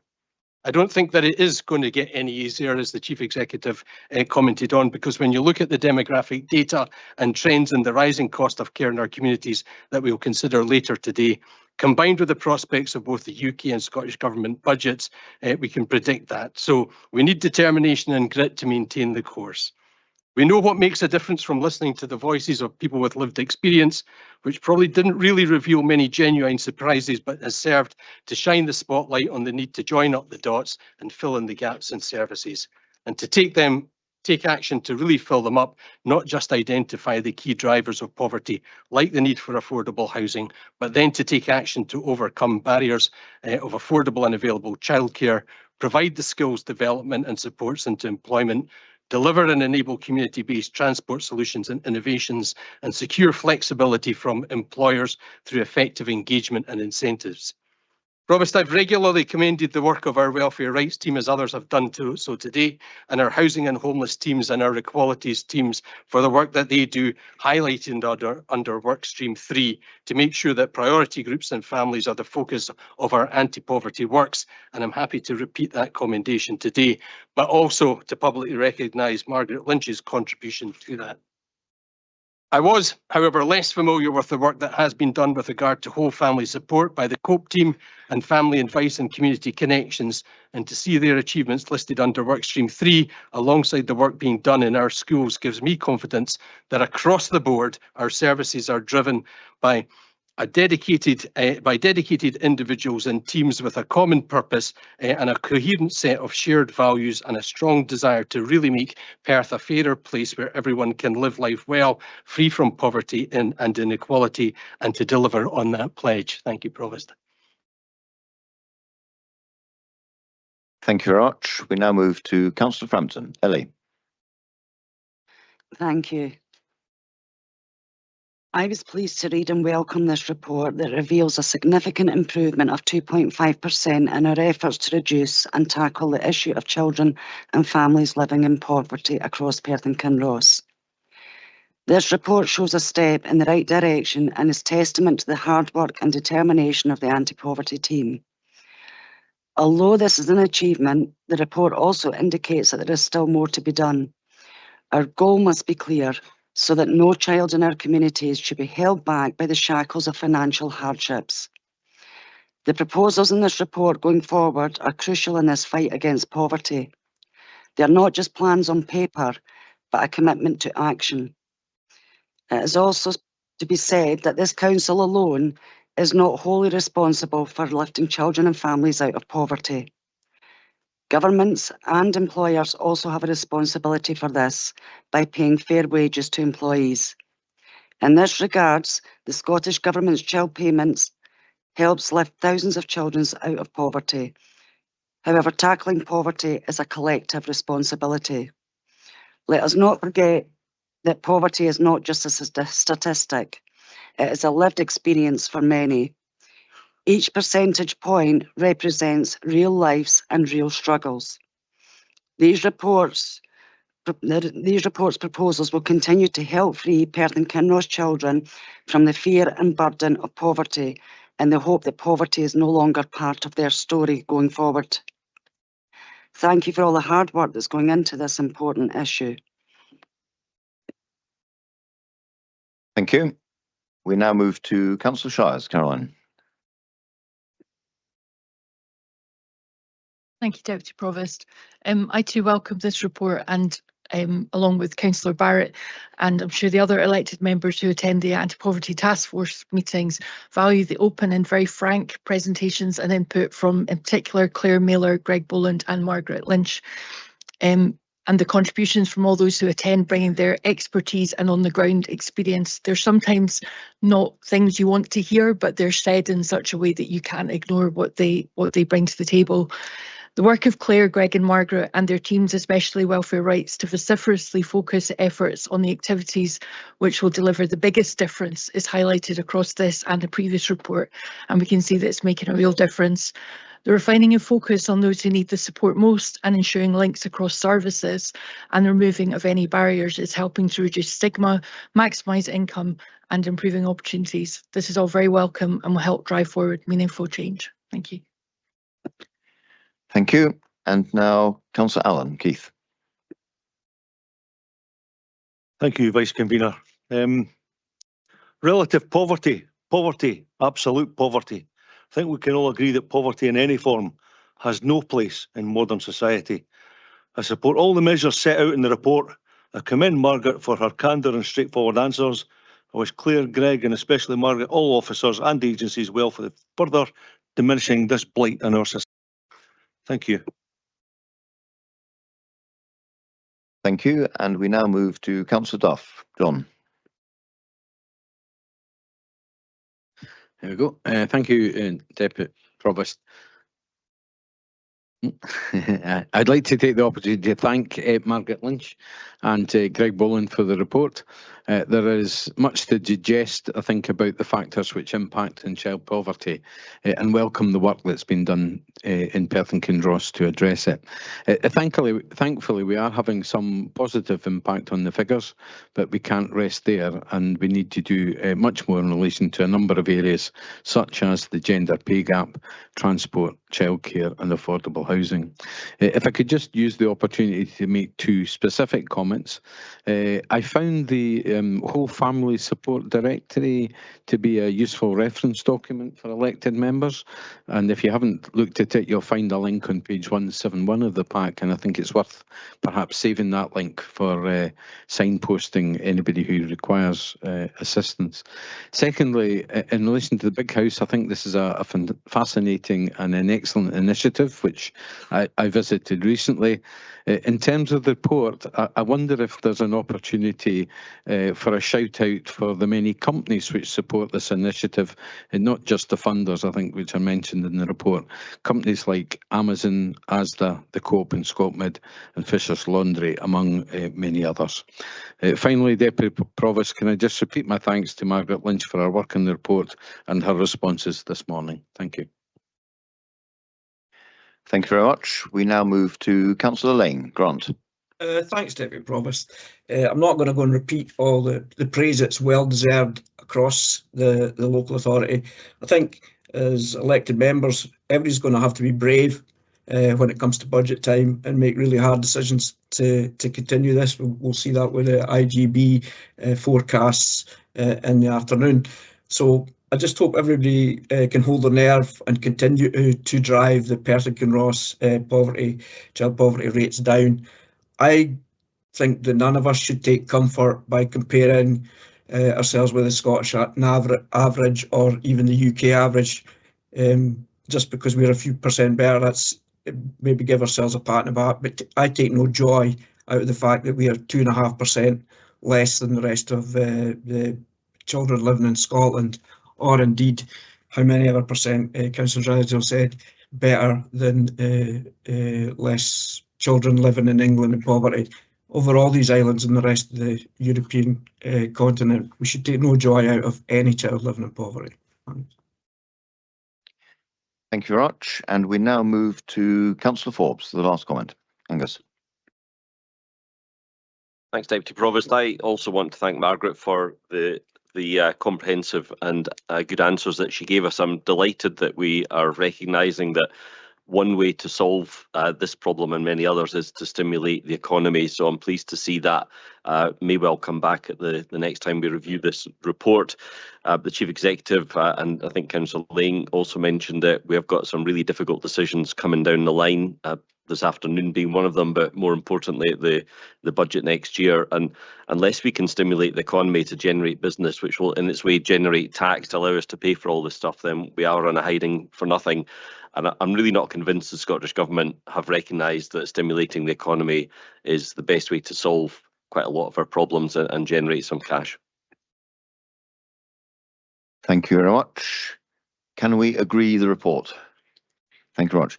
We will now take a 10-minute break, and according to my calculations, that means we'll start again at 12:05.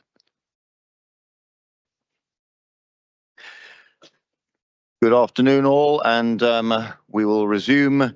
And I've been asked to remind everybody to keep their mics close to their mouths when they speak, as one or two people are apparently struggling to hear. We now continue with paper 7. This is the Integration Joint Board Annual Performance Report for 24-25. This paper has been approved by the Audit and Performance Committee of the IJB, and it's therefore an opportunity for us to be informed and ask questions and make comment on it but first of all, I will ask Jackie Pepper, the Director of the Integrated Health and Joint Social Care and Chief Officer, to introduce the report. Thank you, Jackie. Thank you very much, Deputy Provost. I think you've done a very good introduction already. This APR annual performance report for 2024-25 is provided to Council for information. It covers the period April 24 to 31st of March 25 and includes the requirement to report on the core suite of integration indicators that are approved nationally. Members should note that indicators 1 to 9, which relate to health and care experience survey, are only updated every 2 years, and the data in this report reflects the 23-24 data. Members will also note that corresponding information from this report was threaded through the Council's annual performance report considered earlier in this meeting in support of the Council's corporate plan and agreed priorities.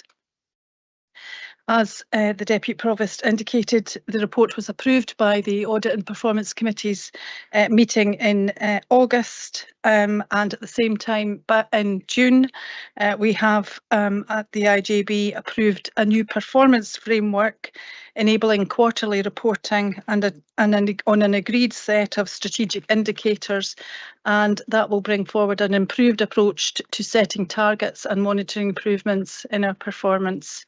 And thank you for your attention, and for any questions I have, officers in the chambers and online. Thank you. Thank you very much, Jackie. And we'll move to the first question, which is from Councillor Lane. Grant. Thanks, Deputy Provost, and thanks, Jackie. One of the benefits of having more time available was I managed to view the audit and performance report, the IGB, so it was quite interesting. First point is that I'd like to ask is about the national figures, point 8 on page national indicator on page 66, where it states it's point 8, where it says that 7 out of 10 carers do not feel that they're supported enough to continue in their caring capacity. I was wondering if you could, I don't know that's maybe slightly out of date, but it's been going down from steadily over the last reported figure. So I was wondering if you could give reasons of why you think that's happening, please.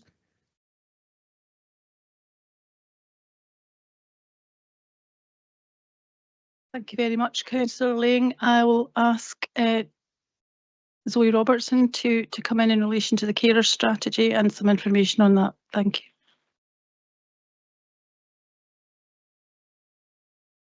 Hello, Councillor Lang. Yeah, I would suggest that the reason for a level of dissatisfaction is a cumulative level of issue in terms of delivery of health and social care, precluded, I would suggest, by the COVID-19 pandemic and issues that we experienced during that and the cumulative impact of that afterwards. So indeed, a great increase in pressure on carers to maintain loved ones in their own homes during that period of time due to, in a lot of cases, people themselves not wanting to receive health and social care. And then coming out of the pandemic, an extreme increase in need and our ability to then fulfil that being really quite challenged. So I think there have been national, never mind worldwide, issues that have meant that our ability to satisfy people who've responded to these surveys has been impacted, unfortunately. Okay, Deputy Provost, is it okay if I come back on that a little bit? Yes, please do. Yeah, thanks. It's the pressures facing the IGB and moving forward. If we could get people who are caring for their own families, etc., the numbers to increase instead of decrease by supporting them more, the carers themselves, surely that would help with the massive amount of funding we're having to put in. And are the IGB focusing on giving more support to carers within Perth and Kinross? I believe that we've only got 3 carer support workers over the whole of Perth and Kinross working, 1 in each locality.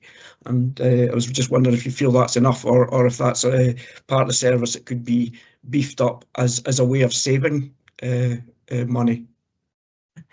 It's a very good point, Councillor Lang. We have a limited carer support service, but we do commission out a significant level of carer support within our third sector. And one of the issues, I suppose, that we experience with our carers is that because our population is ageing so much, and people are living into their 80s and 90s, that actually the carers themselves have become, to some extent, quite elderly also. So it's quite difficult to ask an ageing population to look after people with that level of complexity. So it's a situation we often find ourselves in, where we are looking to mitigate the risks that come from each individual family dynamic. But I think if we can keep people at home and loved ones want to care for and are able to care for them, then we should be doing what we can to support and enable that. Yeah, thanks. I was going to raise that point you've made at the demographics. It's not just the demographics of the people who are needing to be cared for, but it's the carers' demographics going to rise as well. So we'll maybe discuss that further at the next paper. Thank you. Thank you very much. And I believe Jackie wanted to come in again on that answer. Jackie. Yeah. Thank you very much, Deputy Provost. The information and the data in this report is not providing the Scotland position, unlike the national indicators earlier in the report. And having a look at that, I can indicate that although this is a decreasing trend, that is being experienced nationally, and where we're sitting is actually just slightly better than Scotland, which is absolutely not where we would want to be. But it's really just to give you information around how we benchmark on that one. Thank you. Can I just come back, Provost? Yes, Jackie, I went and looked at that because you can access the Scotland-wide figures and you can access any local authority if you're willing to dig into it. But as I said in the last paper, I don't take any joy about it being 1% or 2% better off than somebody else when we've got 7 out of 10 people here do not feel that they're getting proper support. Thanks. Thank you. And we now move to Bailey Williamson. Mike. Thank you, Deputy Provost. I was wondering if, Jackie, could you give an outline of the work that's being carried out to reduce reliance on bank nurses and the number of patients who remain in hospital long term? Thank you very much, Bailey Williamson. In relation to agency and bank usage, we have very little usage across our social work and social care provision. We do have reliance on a very small number of agency staff now, because that's been driven down nationally in terms of health and nursing staff in particular, and that has been reduced to a very small number and a minimum. But still more to do in that, and we'll try and eradicate that entirely. And a similar picture in relation to bank staff, but where we do experience that, it's where we have a lack of resilience. If you're operating an inpatient facility, for example, because that's where it mainly is, it's mainly within our community hospitals and our inpatient wards and PRI, where we'd be relying on some bank staff to cover. The resilience across a very rural area is very different than to the picture we would have if you were operating a large general hospital where you can move staff around, and we don't necessarily have that. But we were looking at the data around that yesterday and the costs associated with that, and our professional nursing leads are supporting us to drive that down as far as possible. So our reliance is going down and we're making progress on that, but there's still more to do. So, is it okay to follow back up on the number of people who are staying in hospital long term? I think I'll ask Zoe to answer that question. Thanks. Hello, sorry, I just missed the beginning of that question. I was just wondering if you could give us an outline of the work that's been done to reduce the number of patients who are remaining in hospital long term, Zoe. Yeah, it's a probably fairly complex answer to that one. However, again, reflecting on the COVID pandemic and the issues that we've experienced from them, and the way that we had to change our services to be able to provide adequate health and social care support during the pandemic, but afterwards more so, because what we found was that people obviously didn't access services the way they did, and when they did access services, their needs were more complex. So we experienced a very large volume of people with a large level of complexity coming through all areas of service delivery. And what that meant was that we had a very high level of delayed discharges, culminating in roughly 55 to 60 delayed discharges at one point, which is hugely detrimental to frail older people. And any day extra in hospital can decondition the person further and mean that when they do need a community support, that it's at a more enhanced level. So we did a number of things, but one of the things that we did and made a really very significant difference to us was we commissioned an external provider to run what we called the Early Discharge Project. And the Early Discharge Project, because it sat with an external provider and it didn't sit within health and social care and our governance and our structure, we're able to respond very quickly to a request to discharge people out of hospital. We originally commissioned that in January of 23 and extended the use of that project for a couple of years beyond that. And what that enabled us to do was to take out a bulk of delayed discharges and enable our internal care at home services to pick up unmet need in the community. And a combination of reducing our unmet need and reducing our delayed discharges and stabilising that reduction, which is pretty important for this year, has enabled capacity and flow throughout the whole system to work much better. So the people that we are providing health and social care for should be experiencing less intensity, I suppose, to the symptoms that they're experiencing, moving into the right place at the right time and enabling us to be more efficient. And that's why we've seen the increased performance that we've seen notably since middle of last year through to now, with a very small level of unmet need and a much reduced and stabilised delayed discharge position. Thank you. We'll come back to you, Mike. And we now move to Councillor Duff. John. Thank you, Deputy Provost. My question's on page 227 of the report, and towards the bottom of the page, this is about public dental health. And towards the bottom of the page, you'll see a graphic there which states that 74% of primary 1 children have no obvious sign of dental decay. But if we flip to the other side of that coin, then obviously that means that 26%, or roughly 1 in 4 P1 children, do have signs of tooth decay. And reading further into it, these are mainly from the more deprived areas. Now, I find that, quite a startling statistic, if you like, and I just wondered if the lack of dental hygiene is down to access to toothbrushes, toothpaste, and the cost of these, or if there is some other reason for this, and what measures are we taking to try and improve this. I note that back in 2019-20, the figure was similar at 74% or 26% showing signs. So I just wondered what the reasons were and what measures are we taking to try and improve on this.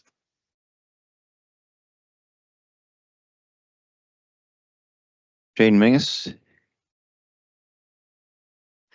Hi, yeah, there will be a direct correlation, unfortunately, between those figures and areas of deprivation, as with many other health outcomes.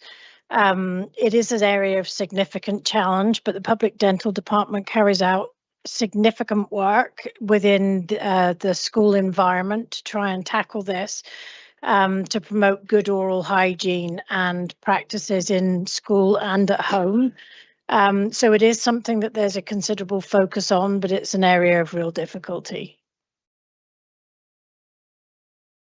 Thank you, Roch. And we now move to Councillor Illingworth. David. Well, thank you, Deputy. I was going to make a comment rather than ask a question, but if you want to. Okay. Right. As a member of the IJB Audit and Performance Committee, it was a great pleasure to see a very positive review of the IJB by external auditors Audit Scotland, and that's over the reorganisation as a whole. It's also been a great pleasure to see significant progress made in reducing delayed discharge and all the activities designed to keep elderly people in their home, which is where they want to be. And that includes the Bridge of Earn Lunch Club that I attended yesterday. So thank you for that. Thank you very much. And we now come to Councillor Robertson, Willie.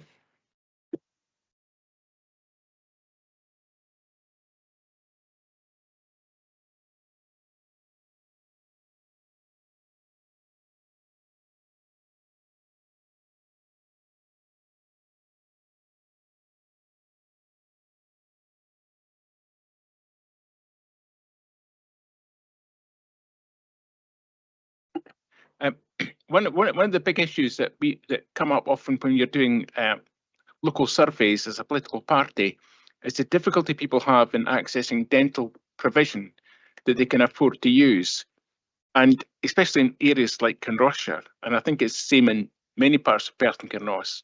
This situation hasn't really got any better, and I know you can get emergency care at Broxden, but that's not really the answer to the problem. So can I ask what plans are in place to actually restore a dental service which is part of the NHS and not privatised as it is now? Thank you.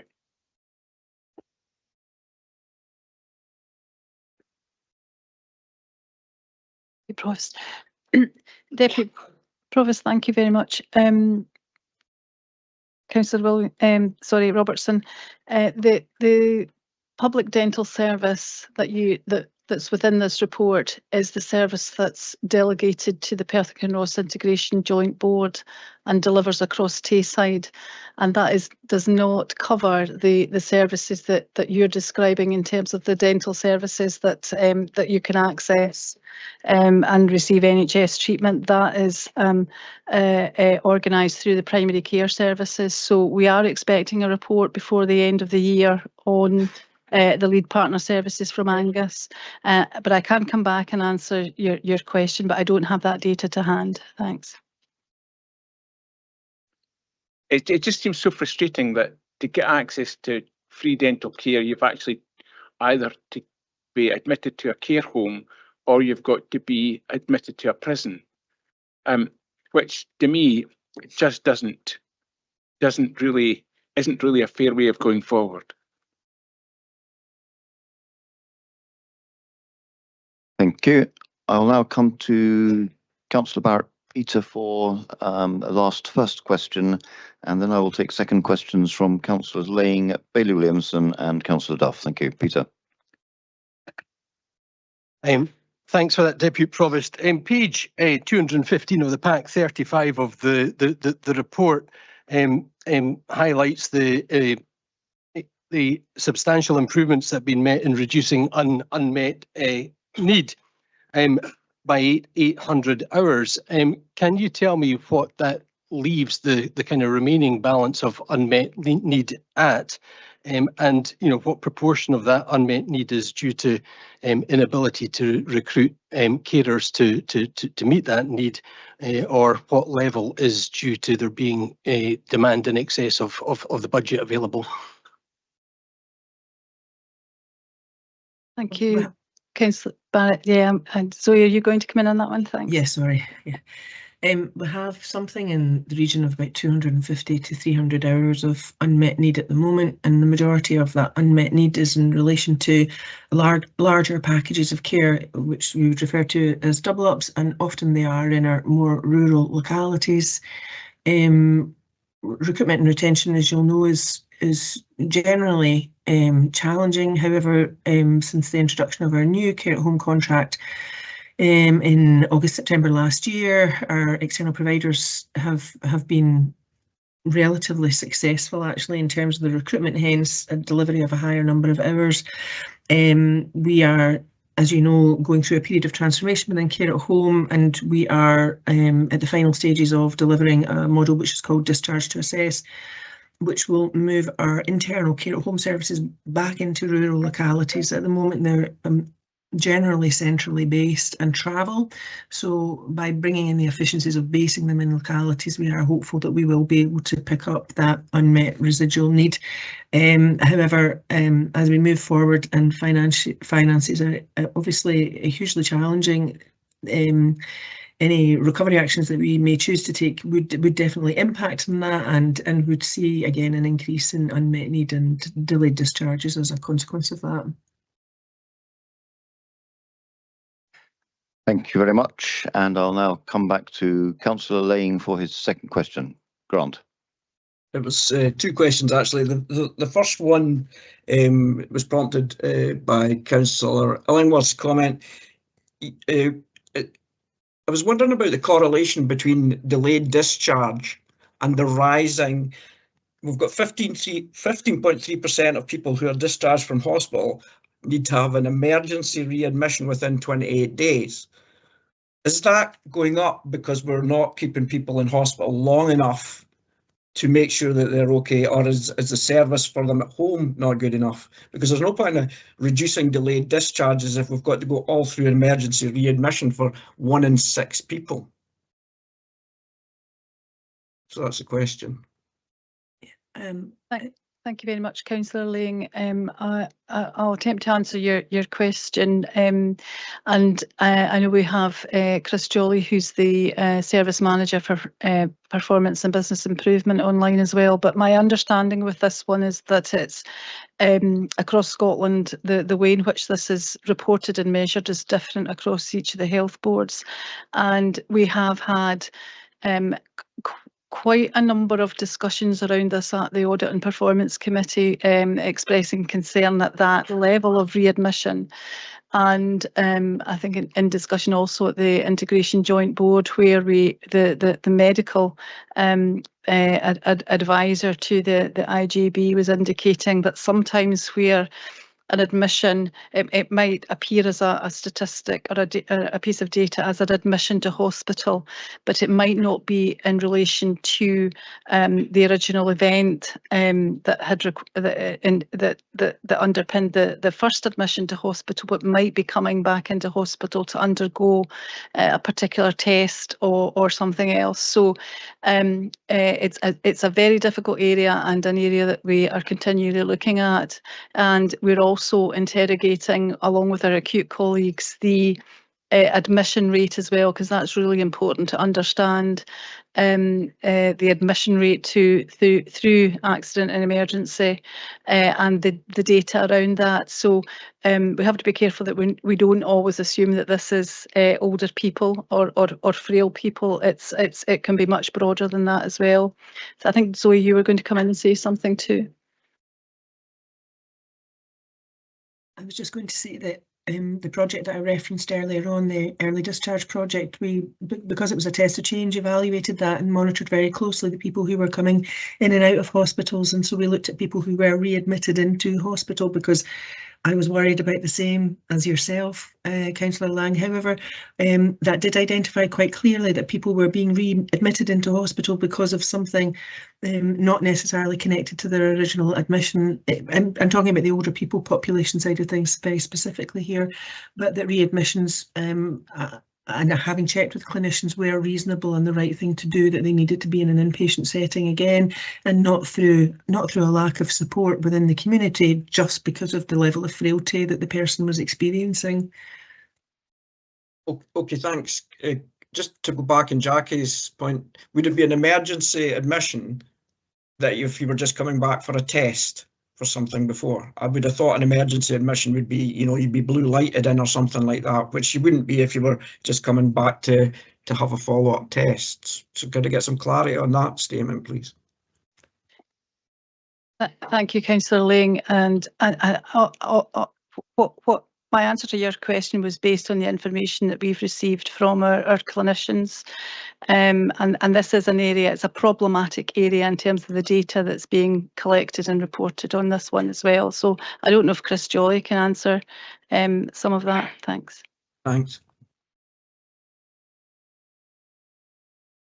Thanks, Debbie Provost and Councillor Ling for the question. It is a complex area, not helped by the fact that it is recorded differently in Tayside to elsewhere. There might be one or two other boards that record it similarly, but largely we can't really take any comparisons to elsewhere. But we can over the previous number of years, because there has been a consistency there. In respect to what that difference actually is, it's to do with both what Zoe had indicated in terms of people returning to hospital due to something which is completely different and an appropriate readmission. And in those instances, that may well be, as you suggest, an emergency readmission in the guise that you indicated, blue lighted or otherwise. In respect to the other type of readmission, it largely relates to somebody who is admitted as an emergency in the first instance and then returns, as Jackie suggested, for some follow-up appointment. And the way that it's recorded locally it leads us to a position where that return appointment is deemed an admission, albeit the person may only be there for the day and away again. So this really is a data recording issue, and the way it's presented. We don't have the ability to move away from this particular or indicator or these others because they are statutorily required, but the way in which they're recorded leads us to this situation. Okay, thanks. I think the word integration doesn't seem to be integrated across the boards in the way that data is gathered, so that maybe causes the issue. Deb Provost, do you want to give my last question? Or yes, go for it. Go for it. Okay, it was really, I think the most concerning thing for me facing our care in the community team is the answer I got on Monday at the briefing session. It was just to confirm and put out there so that everybody could hear it, that it's between 90 and 95% of the people who provide care at home through our private companies are foreign nationals. My concern is that this is something that must be a clear and present danger to our ability to continue to provide care at home. If governments decide to tighten up the criteria for allowing foreign nationals to come and work in the UK, and we lose even 20% of that 90% capacity, what measures are the IGB taking to look at the possibilities of this and how we would expect to fill the gap if it's between 90 and 95% are foreign nationals? Jackie. Thank you very much, Deputy Provost. The IGB is required to have a workforce plan, a 3-year workforce plan. So the current workforce plan runs from 2022 to 2025 and is being updated and refreshed and will come forward before the end of the year. So the workforce plan that has been in place for the last 3 years has been successful in recruiting, retaining and supporting staff across a whole range of areas where we experience difficulties with recruitment and difficulties with retaining staff, particularly in rural areas. So the importance of ensuring that we have a sustainable and reliable workforce for the next 3 years will be set out in the workforce plan that will be coming forward to the IGB, and it's certainly something that we'll be looking at across all sectors, not just within council employ and NHS, but across our commission providers as well. So that's where we will be setting out our strategic actions and how we will monitor that. Thanks. Thanks. We'd Thank just you like very some sort of idea of how that's going to take place. If you've got 90 to 95% that are not UK citizens that we are using quite rightly, and they want to work in that sector, they do not work at the best pay rates or terms and conditions, I don't feel, and I think you'd be struggling to get UK nationals to work to the terms and conditions. This must be a massive problem, and the increase in funding required to fund it at the present level. And I would think that there'd be some sort of assurance we can be given that this has been already looked at. Jackie, a quick response, please, if you would. Yes, thank you very much. Just to give assurance that we will be addressing that within the workforce plan. Thank you. But that's coming forward for approval, so I'm not really able to set that out in advance of its approval. Thanks. Okay, thank you. And I think Zoe Robertson, did you want to make a quick additional comment? Yes, just to say that those are not numbers I'm familiar with. We are very familiar with specific providers who have recruited large numbers of sponsorship staff, but the majority have not done so within care at home. When we contracted or went through the new tender in August, September last year, we were very mindful of that, because what we did have is a lot of providers coming to us with a very high percentage of staff from other countries, and we deliberately didn't take those providers on because of the risks that that posed to us. We do know, as I say, of specific providers now that have a very high percentage of sponsorship staff, but they're not the majority of providers. And we are already looking to mitigate that at this point in time. We're aware of the risk, and we're aware of the time frame and how long our sponsorship lasts for each member of staff. So there'll have to be a transition process, and we'll have to be kept abreast of recruitment and retention to replace those staff. Within our own internal services, we have very, very small numbers of staff indeed. So, but it's not that we are not aware of it, and we are not aware of the issues that it might cause us. Okay, thanks, Zoe. But that was the figure that was given at the briefing by an officer on Monday. What I can do is I can provide up-to-date, accurate figures for each provider in terms of the percentage of staff, and that might help clarify the issue. Yes, thank you for that. Can we now move on? Thank you. Bailey Williamson, Mike. Thank you, Deputy Provost. I was just wondering about the impact that obesity is having on hospital admissions and social care too. Jackie. Again, I think Zoe's probably best placed to answer that one. Thanks. I don't know if Hamish is still online, Jackie. I'm wondering if Hamish might be better to answer this one. Yeah, I'm happy to pick that up. I mean, I don't think we've got detailed figures of that from our admissions, but we know that you're probably 30 to 50% higher likelihood of admission if you're in an obese category, and that's because of the higher prevalence of cardiovascular disease, diabetes, respiratory, musculoskeletal, gallbladder, liver issues. So we know that you're more likely to be admitted. And we know that you're more likely to have complications and longer stays when you're in hospital. Thank you very much. And we will now go to Councillor Duff, to be followed with the last one by Councillor Revick.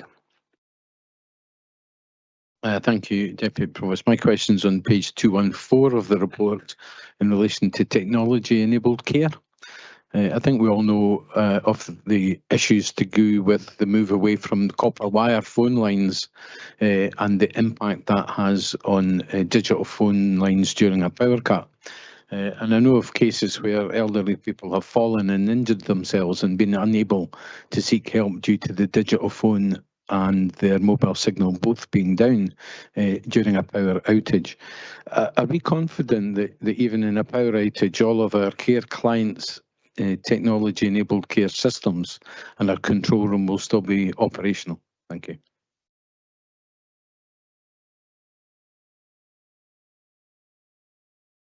Thank you very much, Councillor Duff.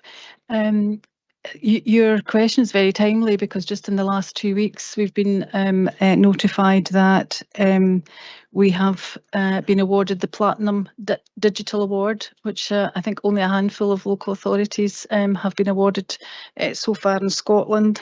And that means that we have fully transitioned to digital telecare.